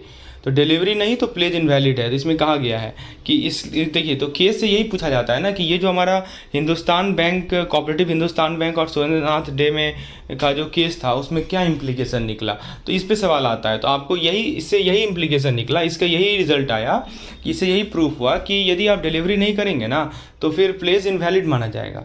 तो इसमें की पॉइंट्स को याद रखिए। की पॉइंट्स क्या है कि एग्जिस्टिंग गुड्स ही प्लेज होते हैं, कल जो क्रॉप आएगा उसको प्लेज कर दो, नहीं चलेगा। ऐसा नहीं बोल सकते हैं आपकी जो अभी है फसल जो है कल आएगा, यानी परसों आएगा, जब भी आएगा तो उसको हम प्लेज नहीं कर सकते। जो एग्जिस्टिंग गुड है उसी को कर सकते हैं। हाँ, गुड्स स्पेसिफिक होने चाहिए, मेरी फैक्ट्री का कुछ भी ले लो, तो ये गलत है, ऐसा नहीं कर सकते हैं। आपको स्पेसिफाई करना पड़ेगा कि कौन सा गुड्स को आप प्लेज कर रहे हैं, कुछ भी ले लो नहीं चलेगा। फिर कहता है पोजीशन यानी पावर, यानी पॉनी के पास होना चाहिए वो चीज़, वरना प्लेज खत्म है, कोई चोरी का माल प्लेज नहीं कर सकते।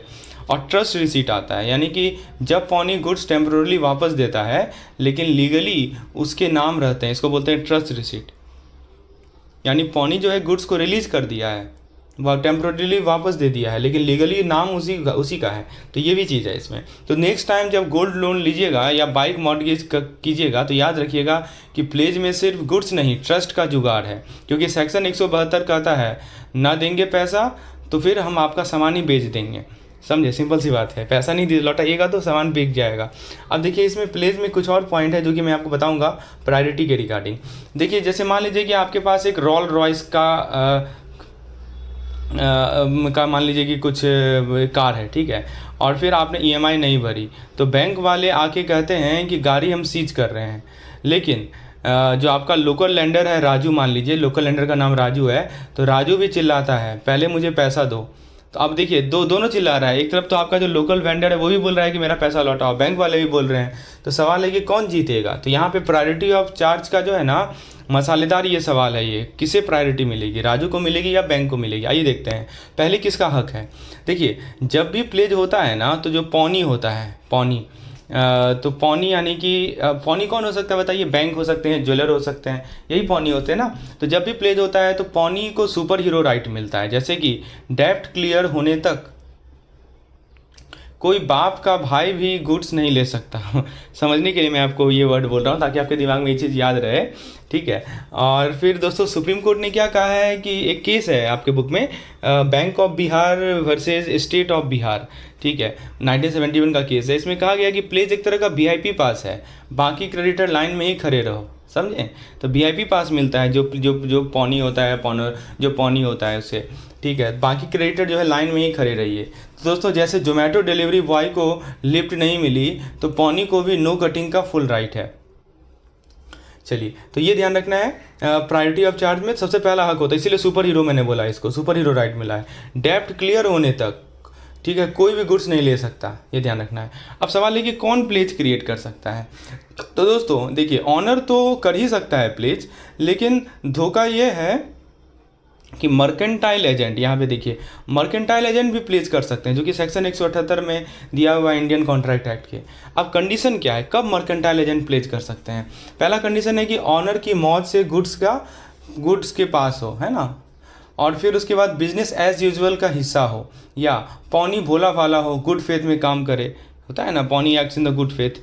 तो फिर इन सभी केस में जो है मर्केंटाइल एजेंट भी काम कर सकते। जैसे मान लीजिए मालिक के भाई ने शोरूम चलाया, आपको लगा लेजिटिमेट है, प्लेज वैलिड है, लेकिन अगर चोर दिखा दे, ठीक है, मान लीजिए, तो फिर क्या होगा, जेल का खाना है, सिंपल सी बात है। तो मर्केंटाइल एजेंट भी काम कर सकता है, लेकिन ये 3 कंडीशन होना चाहिए। वो पोजीशन होगा ऑनर कंसेंट दिया होगा कि चलो यही है, ये इसके पोजीशन में है, फिर इंटरेस्टेड है एजेंट के रूप में, और फिर placed in ordinary business course, ये सभी कंडीशन यदि फुलफिल होते हैं तो वो भी प्लेज कर सकता है। फिर आता है पौनी का क्या अधिकार है, राइट ऑफ पौनी। देखिए तो यहाँ पे देखिए क्या है कि राइट ऑफ रिटेनर, मतलब क्या हुआ कि पौनी आपका FD नहीं खोल सकता, लेकिन प्रिंसिपल डेब्ट, इंटरेस्ट प्लस मेंटेनेंस कॉस्ट, जैसे कार का पेट्रोल, सब रिकवर कर सकता है। प्रिंसिपल डेट रिकवर कर लेगा, इंटरेस्ट रिकवर करेगा, सब कुछ आपका रिकवर कर लेगा। फिर आता है राइट टू सेल, आपने EMI नहीं भरी तो ऑक्शन कर देगा, पर एक्स्ट्रा कॉस्ट जैसे लॉयर के लिए भी तो उसके लिए भी बेच सकता है, राइट। तो एक्स्ट्रा कॉस्ट के लिए भी वो आपका जो सामान है बेच सकता है। ना रहेगी बांस ना बजेगी बांसुरी, सिंपल सा लॉजिक है। उसके बाद आता है नो क्रॉस डेप्ट रिकवरी, यहाँ पे देखिए लिखा गया है लास्ट में, नो क्रॉस डेप्ट रिकवरी। क्या मतलब हुआ, सबसे पहले तो आपको बताया राइट ऑफ रिटेनर, फिर मैंने आपको बताया कि जो एक्स्ट्रा ऑर्डिनरी एक्सपेंस हो रहा है वो भी आपका इसी से कर सकता है। फिर होता है कि नो रिटेनर राइट, मतलब नो क्रॉस डेप्ट रिकवरी। मतलब क्या हुआ इसका कि अगर आपने बैंक से कार लोन लिया है और होम लोन डिफ़ॉल्ट किया तो वो कार नहीं बेच सकता जब तक कॉन्ट्रैक्ट में छुपा क्लॉज ना हो। तो दोस्तों प्लेज का फंडा यह है कि जिसकी लाठी उसकी भैंस और जिसका गुड्स उसका टेंशन, ठीक है। कभी भी गुड्स रख कर पैसा लो तो सेक्शन 172 का सीधा समझ लीजिए कि ये है राइट ऑफ पौनी का राइट बहुत सारा है। उसके बाद दोस्तों अब हाइपोथिकेशन पे आते हैं। पौनी के बारे में, प्लेस के बारे में हमने बहुत बातें की। अब देखिए हाइपोथिकेशन, जैसे मान लीजिए कि आपने एक शाइनी न्यू थार लिया है शोरूम से, लेकिन 90% लोन पे लिया है, तो बैंक वाले कहते हैं कि साइन हेयर सर, लेकिन चाबी आपके पास है, गाड़ी आपके गराज में है, तो फिर बैंक का सिक्योरिटी क्या। Welcome to the world of hypothecation. यह वो मैजिक है जिससे आपकी गाड़ी चलती है और बैंक का पैसा सेफ रहता है। अब देखिए हाइपोथिकेशन क्या होता है, सिंपल भाषा में समझिए कि आपके मूवेबल एसेट, ये मूवेबल एसेट के लिए होता है, मैं बार बार गाड़ी इसीलिए बोल रहा हूँ, जैसे कि आपका कार हो गया, स्टॉक हो गया, मशीनरी हो गया, सब मूवेबल है ना, ठीक है। तो मूवेबल एसेट पे बैंक का इनविजिबल चार्ज होता है, लिखा है ना, चार्ज ऑन मूवेबल प्रॉपर्टी, और बैंक का इनविजिबल चार्ज होता है। कोई फिजिकल डिलीवरी नहीं होता है, गाड़ी आपके पास ही रहेगा पर पेपर जो है वो बैंक के नाम रहेगा। जैसे कि गोल्ड लोन में क्या था, गोल्ड लोन एक तरह का प्लेज है, ठीक है, जिसमें ज्वेलर के लॉकर में गया वो गोल्ड, है ना। लेकिन कार लोन एक तरह का हाइपोथिकेशन है, आप ड्राइव कीजिए, बैंक को कोई टेंशन नहीं, ठीक है ना, ये देखना है। उसके बाद दोस्तों की फीचर की बात करें, की फीचर में हाइपोथिकेशन का DNA देखते हैं। सबसे पहला पॉइंट है कि इनविजिबल सिक्योरिटी, मतलब क्या हुआ, आप देखिए यहाँ पे लिखा है इन्होंने invisible security, borrower retain position create equitable charge. Invisible security का मतलब कि बैंक को रिमोट कंट्रोल चार्ज, आप बैंक का जो रिमोट कंट्रोल चार्ज है, आपका एसेट आपके पास है पर टेक्निकली बैंक का वो चीज़ है, ऑनरशिप तो बैंक का है ना, पोजीशन आपके पास है, समझे, तो वो चीज़ है। उसके बाद सेकंड पॉइंट क्या है, नो डिलीवरी इज़ रिक्वायर्ड, मैंने पहले बताया था।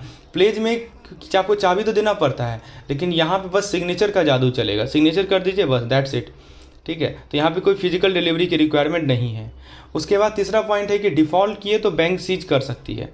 मतलब ये हुआ कि ईएमआई बंद कर दिए तो बैंक बोलेगा गाड़ी की चाबी अब हमारे पास है, सेक्शन 176 का पावर है इनके पास, सेक्शन 176 में ही तो हाइपोथिकेशन आता है ना, समझ रहे हैं बात को। तो ईएमआई मान लीजिए कि आप बंद कर देंगे तो बैंक बोलेगी कि गाड़ी का चाबी अब हमारे पास है, समझे, तो ये ध्यान रखना है। उसके बाद हाइपोथिकेशन और मॉर्गेज में क्या अंतर है, तो जरा वो भी देख लीजिए। देखिए दोनों केस में सिक्योरिटी का कंसेप्ट है, लेकिन फ़र्क इतना ही सा है कि मॉर्गेज में जो प्रॉपर्टी होता है वो इमूवेबल होता है, तो रजिस्ट्री पे बैंक का नाम होता है। लेकिन हाइपोथिकेशन में क्या होता है, मूवेबल एसेट होता है, ठीक है। हाइपोथिकेशन में क्या है, मूवेबल एसेट है, जैसे कार, ट्रक, मशीनरी, कोई फिजिकल ट्रांसफ़र नहीं होता है, राइट। तो वही चीज़ है, मॉर्गेज में प्रॉपर्टी जो है इमूवेबल है, रजिस्ट्री पे बैंक का नाम होता है, और हाइपोथिकेशन एक तरह का मूवेबल एसेट है। आपको पता होगा hypothecation is a kind of movable asset, यहाँ पे कोई फिजिकल ट्रांसफ़र नहीं होता। जैसे मान लीजिए एग्जांपल के तौर पर ना, सलमान खान जो है दबंग मूवी में, ठीक है, तो पुलिस यूनिफॉर्म पहन लिए हैं और ख़ुद को चार्ज लेते हैं, है ना, तो वैसे ही हाइपोथिकेशन है, मूवेबल एसेट है, कोई फिजिकल ट्रांसफ़र नहीं होता। अब यहाँ पे देखिए कॉमन यूज इसका कुछ केस दिया हुआ है कि रियल लाइफ में कहाँ पे देखते हैं आप इसे, जैसे व्हीकल लोन हो सकता है आपका, ठीक है, कार, बाइक, ट्रक, या वर्किंग कैपिटल लोन हो सकता है आपका बिजनेस इन्वेंट्री पे, या आप इक्विपमेंट फाइनेंसिंग कर सकते हैं जैसे कि फैक्ट्री मशीन, राइट। तो ये सब कुछ इसके एलिजिबल, इसमें देखिए कुछ पॉइंट और भी है, जैसे कि एलिजिबल बोरोवर कौन है, sole proprietor, partnership, company, reliable customer के लिए प्रीफर्ड होता है, और जो कंपनी का चार्ज है वो आरओसी के पास रजिस्टर होता है, ठीक है। और बाकी एंटिटीज़ के लिए आरओसी रजिस्ट्रेशन की रिक्वायरमेंट नहीं है, कंपनी चार्ज है तो फिर आरओसी के पास रजिस्टर करना पड़ेगा। और यहाँ पे देखिए कुछ कॉमन यूजेस केस दे रखे हैं। अच्छा, उसमें एक और पॉइंट है कोवेनेंट क्लॉज, तो borrower must deliver position on demand, हाँ, once position given hypothecation pledge बन जाता है। तो जैसे मान लीजिए कि आपका जो है पोजीशन आपने किसको दे दिया, पोजीशन आपने दे दिया बैंक को, राइट, तो उस केस में क्या हो जाएगा, वो हाइपोथिकेशन प्लेज में कन्वर्ट हो जाएगा। चलिए उसके बाद दोस्तों नेक्स्ट पॉइंट है हमारा बैंकर्स लीन, ठीक है। बैंकर्स लीन को समझिए, आपने कभी नोटिस किया है जब आप बैंक लॉकर ओपन करने जाते हैं तो मैनेजर साहब पहले ईएमआई का स्टेटस चेक करते हैं, क्यों, क्योंकि उनके पास बैंकर्स लीन का लीगल हाथ होता है। तो आज समझेंगे यह साइलेंट वेपन कैसे काम करता है। सबसे पहले देखिए लीन का डेफिनेशन क्या है। सिंपल शब्द में आपकी चीज़ यानी गुड्स या सिक्योरिटी बैंक के पास गिरवी रहती है ना, आपकी जो चीज़ है चाहे वो गुड्स हो या सिक्योरिटी हो, बैंक के पास गिरवी रहती है, ईएमआई ना भरी तो बैंक बेच सकता है उसे। इसीलिए यहाँ पे एक वर्ड लिखा है इन्होंने, इम्प्लाइड प्लेज, सेक्शन 171 का पावर है, सेक्शन 171 का पावर है, सिग्नेचर की जरूरत ही नहीं है। जैसे वहाँ पे हाइपोथिकेशन में सबको सिग्नेचर का रोल था, लेकिन यहाँ पे कोई ज़रूरी नहीं है सिग्नेचर की। जैसे कि आपके कॉलेज का लाइब्रेरियन डिग्री तब तक नहीं देता जब तक फाइन क्लियर नहीं होता, तो वो भी एक लीन होता है। जब फाइन क्लियर कीजिए तो अपना फिर नोट यूज ले जाइए। फिर स्कोप क्या क्या पकड़ सकते हैं बैंक, क्या क्या बैंक पकड़ सकता है उसकी बात हो रही है। देखिए नॉर्मल बैंकिंग एसेट जैसे कि आपका एफडी रिसीट कर सकता है, ठीक है, या चेक रख सकता है, या बॉन्ड रख सकता है। लेकिन जो पर्सनल आइटम है, लॉक में रखा मंगलसूत्र है मान लीजिए, तो वो नहीं, वो लीन फ्री जोन है, उसको नहीं कर सकता, ठीक है ना।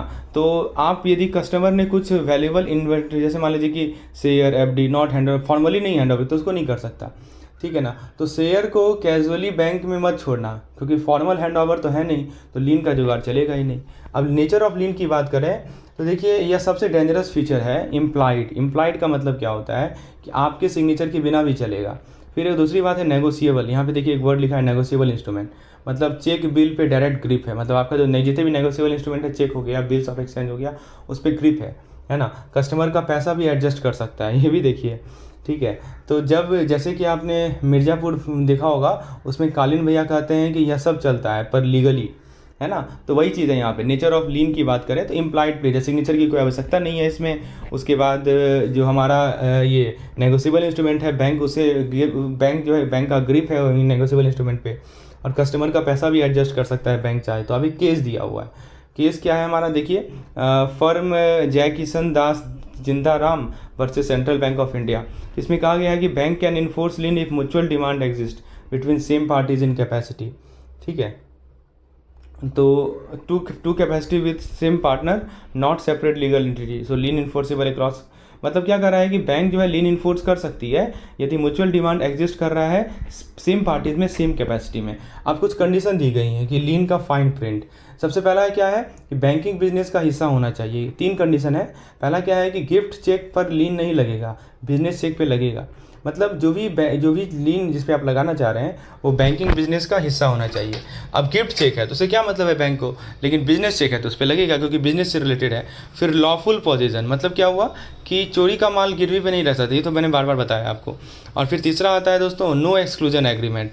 एक्सक्लूजन एग्रीमेंट का मतलब क्या होता है कि एग्रीमेंट में नो लीन लिखा है तो फिर बैंक हेल्पलेस है।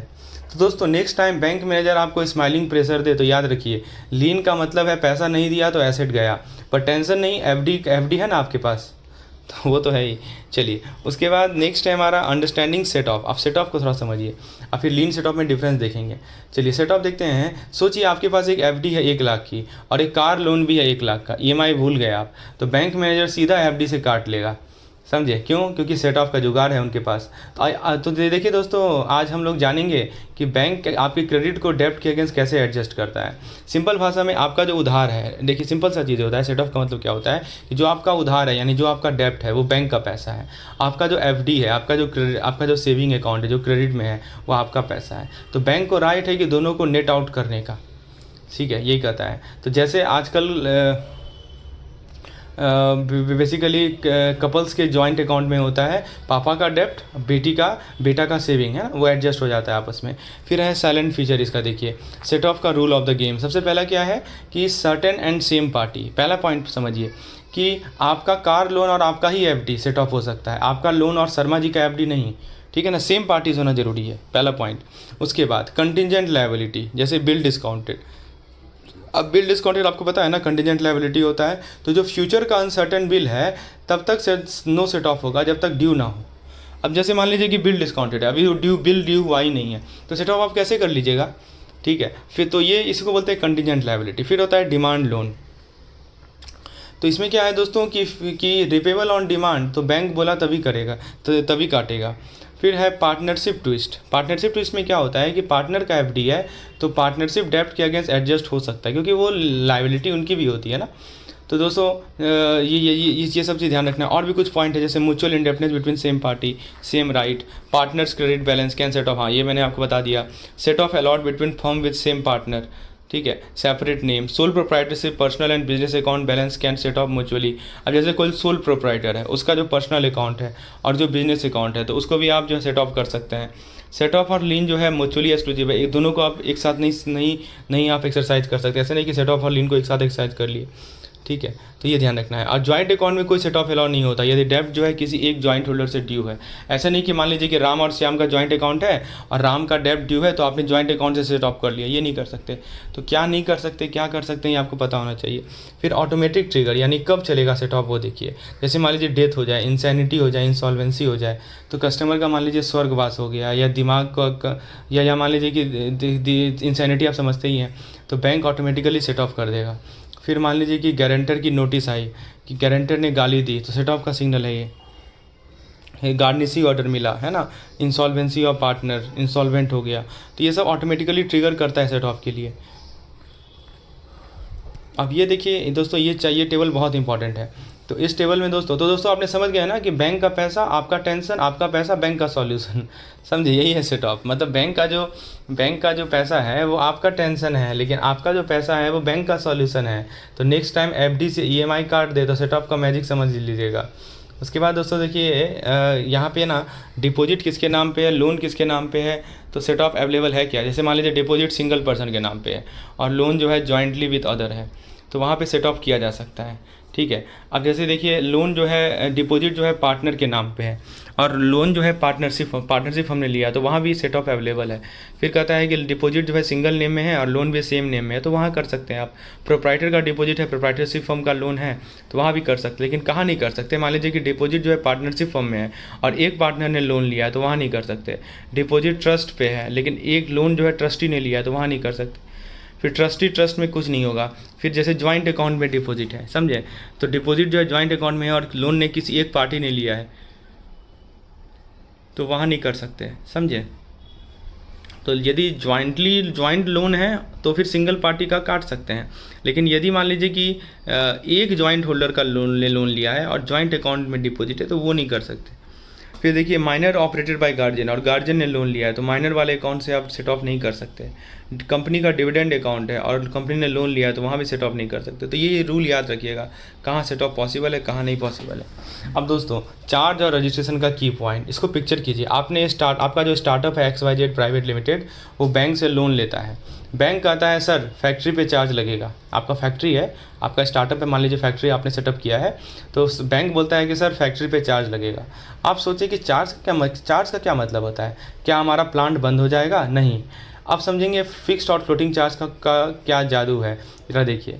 तो सबसे पहले चार्ज बिना रजिस्ट्रेशन के, तो देखिए तीन है इस पॉइंट इसमें। सबसे पहला है कॉर्पोरेट गारंटी, मतलब कि दोस्तों ऐसे समझिए कि कॉर्पोरेट गारंटी है, मान लीजिए कि पर्सनल गारंटी है तो कोई रजिस्ट्रेशन की रिक्वायरमेंट नहीं है, इन सब में कोई रजिस्ट्रेशन की रिक्वायरमेंट नहीं होती। स्पेसिफिक लॉ के चार्जेज हों, जैसे मान लीजिए कि RBI एक्ट के अंदर चार्ज है तो यहाँ भी कंपनीज एक्ट यहाँ पे नहीं बोलेगा। फिर एक हुंडी होता है दोस्तों, इसको नेगोशिएबल इंस्ट्रूमेंट बोलते हैं, तो पुराने ज़माने का अंगूठा छाप चार्ज तो आज भी वैलिड है। फिर आप देखिए एक होता है फिक्स चार्ज, एक होता है फ्लोटिंग चार्ज। तो फिक्स चार्ज क्या होता है कि स्पेसिफिक एसेट पे जेल, जैसे कि फैक्ट्री मशीन पे लगेगा फिक्स चार्ज, जैसे कि आपका बैंक को फुल राइट है कि कोर्ट DRT सारफेसी से सेल कर सकता है।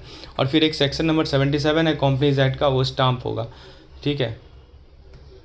तो फिक्स चार्ज वही होता है। फिर होता है फ्लोटिंग चार्ज।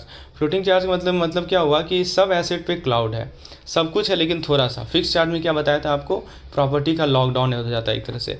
तो फ्लोटिंग चार्ज में क्या होता है कि सब एसेट पे क्लाउड है, प्रेजेंट और फ्यूचर एसेट, या कंपनी फ्रीली यूज कर सकती है, लेकिन क्रिस्टलाइजेशन पे फिक्स्ड बन जाता है। तो क्रिस्टलाइजेशन पे क्या होता है, फ्लोटिंग चार्ज जो है फिक्स्ड बन जाता है। जैसे बेसिकली ये ध्यान रखना। अब देखिए क्रिस्टलाइजेशन का मीनिंग क्या होता है वो थोड़ा समझ लीजिए।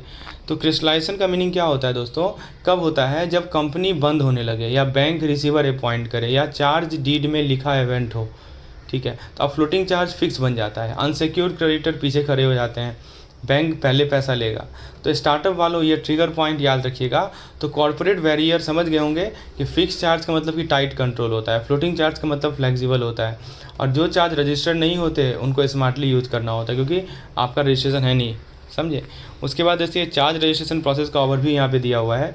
तो देखिए सोचिए कि आपकी कंपनी ने लोन लिया और बैंक ने फैक्ट्री पे चार्ज लगाया।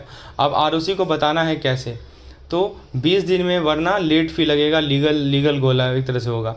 तो समझते हैं चार्ज रजिस्ट्रेशन का प्रोसेस क्या है। सबसे पहला रजिस्ट्रेशन रिक्वायरमेंट, यानी 20 दिन की दौड़ है।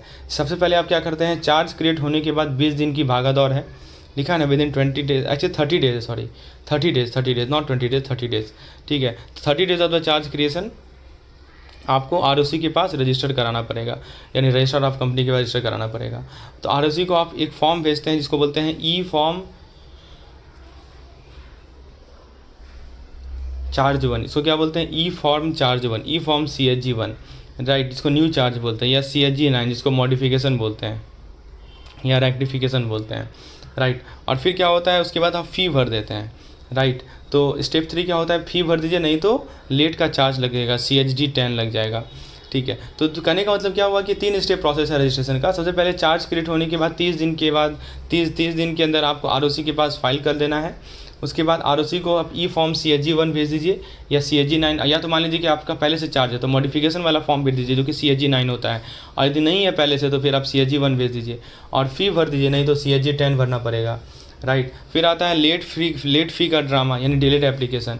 अगर 30 दिन में मिस हो गया तो CHG 10 भरना होगा विथ कंपनी सेक्रेटरी और डायरेक्टर का एफिडेविट, ठीक है। तो ये ध्यान रखना है, क्रेडिटर का नुकसान नहीं होना चाहिए। फिर ROC की रिसीट, मतलब क्या होता है कि जब सब कुछ हो गया तो ROC आपको सर्टिफिकेट ऑफ रजिस्ट्रेशन भेज देता है CHG 2 में, कंपनी को और चार्ज होल्डर को, ये चीज़ ध्यान रखना है। अब देखिए दोस्तों ये सब चीज़ हमें पॉइंट को ध्यान रखना है। उसके बाद एक और पॉइंट है यहाँ पे फीस एंड टाइम लिमिट। तो मान लीजिए कि ROC ने चार्ज रजिस्ट्रेशन का डेडलाइन का बॉम्ब फेंक दिया, ठीक है। तो देखिए इसमें 2 नवंबर 2018 के बाद एक नया रूल आया है। तो गोल्डन पीरियड तो 30 दिन का है, पता है कि फर्स्ट 30 दिन आपको फ्री मिलता है। पहले 30 दिन में फाइल कीजिएगा तो नॉमिनल फ़ी लगेगा, नॉर्मल फ़ी लगता है जो कि 600 से 3000 के बीच में होता है, और कोई टेंशन नहीं है, कोई पेनल्टी नहीं, ठीक है। तो ये ध्यान रखना है। उसके बाद 30 दिन के अंदर आप यदि आरओसी के बाद रजिस्टर करा देते हैं तो डेंजर जोन कब आता है, जब 3 से लेकर 300 दिन तक होता है, ठीक है। क्यों? क्योंकि अगर 3 से 300 दिन लेट हुआ तो नॉर्मल फ़ी तो लगेगा ही लगेगा, प्लस आपको एडिशनल फ़ी भी देना पड़ेगा, और साथ ही साथ जैसे कि ट्रैफिक चालान में लेट पेमेंट चार्ज लगता है। और रेड अलर्ट कब है, जब 300 दिन के ऊपर हो जाए तो आरओसी की खैरियत, यानी कि दोस्तों अगर 300 दिन से ज़्यादा है तो आरओसी के पास CHG 10 लेकर जाना पड़ेगा, CHG 10 लेकर जाना पड़ेगा, और एक एफिडेविट साइन किया जाएगा कि क्रेडिटर का नुकसान नहीं होगा, ये लिख कर, ठीक है। तो ये ध्यान रखना है। और बियॉन्ड 120 डेज़ हो, ठीक है, तो फिर आप देख सकते हैं तो रजिस्ट्रेशन अलाउड ही नहीं है, राइट। तो 300 दिन हो गया तो फाइनल डेडलाइन है, उसके बाद भगवान भरोसे है। तो याद रखिएगा कॉर्पोरेट मंत्र कि चार्ज क्रिएट हुआ तो 30 दिन के अंदर आरओसी को भूलना ना, सिंपल सी बात है, आपको रजिस्ट्रेशन कराना ही कराना है। और फिर आगे बढ़ाइएगा तो फिर चार्जेस लगते हैं, देख सकते हैं 300 दिन के बाद जो है आपका चार्ज रजिस्ट्रेशन नहीं होगा। आरओसी यदि अप्रूव करेगा तभी ये पॉसिबल है। उसके बाद दोस्तों चार्ज रजिस्ट्रेशन का इफेक्ट क्या होता है। तो दोस्तों इमेजिन कीजिए कि कंपनी डूब रहा है, लिक्विडेटर आता है और पूछता है चार्ज रजिस्टर्ड है, तो हाँ आपका पैसा सेफ है, नहीं तो भूल जाओ पैसे को। आप समझेंगे चार्ज रजिस्ट्रेशन का असली इफेक्ट क्या होता है। मान लीजिए कंपनी लिक्विडेशन में है, कंपनी डूब रही है, लिक्विडेटर आता है और पूछता है कि चार्ज आपका रजिस्टर्ड है, यदि बोलिएगा हाँ तो फिर पैसा सेफ है, नहीं रजिस्टर्ड है तो पैसा भूल जाइए पैसा। तो रजिस्ट्रेशन मतलब कि पब्लिक अनाउंसमेंट ऑन shaadi.com, ठीक है। मतलब कि जब चार्ज रजिस्टर करते हैं ना तो ये दुनिया को ऑफिशियल नोटिस होता है, सबको पता चलता है कि तुम्हारा एसेट ऑलरेडी बुक्ड है। जैसे shaadi.com पे कमिटेड स्टेटस डालना होता है ना, सेम चीज़ होता है यहाँ पे, ठीक है। तो अगर नहीं किया रजिस्ट्रेशन तो किसी और का क्लेम आ सकता है, ठीक है ना, तो वही चीज़ है। उसके बाद प्रायोरिटी बैटल आती है। प्रायोरिटी बैटल में क्या होता है कि सबसे पहला रजिस्टर जो करेगा वो पहले पैसा पाएगा। जैसे मान लीजिए 2 बैंक है, बैंक ए ने 1 जनवरी को रजिस्ट्रेशन करवाया और बैंक बी ने 15 जनवरी को रजिस्ट्रेशन करवाया, ठीक है। तो फिर किसका पहला चार्ज होगा। तो वही चीज़ कह रहा है कि लिक्विडेशन में बैंक ए को पहले पैसा मिलेगा। तो पारी पासु, यहाँ देखिए लिखा गया पारी पासु एग्रीमेंट नहीं है तो फर्स्ट रजिस्ट्रेशन फर्स्ट राइट वाला रूल चलता है। उसके बाद आता है नॉन रजिस्ट्रेशन, तो फिर क्या होगा, अनसिक्योर्ड का दर्द रहता है। अगर मान लीजिए चार्ज रजिस्टर नहीं किया है तो लिक्विडेटर बोलेगा भूल जाओ पैसा, अब आप बन जाओगे अनसिक्योर्ड क्रेडिटर, एसेट पे कोई हक नहीं है, जैसे ट्रेन का अनरिजर्व टिकट, ठीक है, खड़े रहना पड़ेगा आपको, वही चीज़ है। फिर आता है हिडन क्लॉज, पहले वाले का अधिकार, मतलब कि एक छुपा सा रूल है कि अगर किसी ने चार्ज से पहले लीगल राइट ले लिया, जैसे टेनेंट हो गया, तो उनका हक सेफ रहता है। जैसे सोसाइटी में पहले वाला पे पार्किंग ऑनर का प्रायोरिटी होता है। तो ठीक है, तो 3 लाइन में समराइज़ करें, रजिस्टर करा, ठीक है, तो सबको पता चलेगा, पहले आओ पहले पाओ वाला काम है। और रजिस्ट्रेशन नहीं किया तो अनसिक्योर्ड का दुख झेलो, सिंपल सी बात है। तो प्रायोरिटी पर बता ही दिया कि रजिस्टर्ड चार्ज का प्रायोरिटी होता है अनरजिस्टर्ड चार्ज पे, even if unregistered charge was created earlier. Registration बहुत जरूरी है लीगल इन्फोर्सिबिलिटी के लिए। तो बस इतना चीज़ पॉइंट को ध्यान रखना है। हमने सभी इंपॉर्टेंट पॉइंट को समझ लिया इस पार्टिकुलर 2 चैप्टर से। तो होपफुली आपको वीडियो पसंद आया होगा।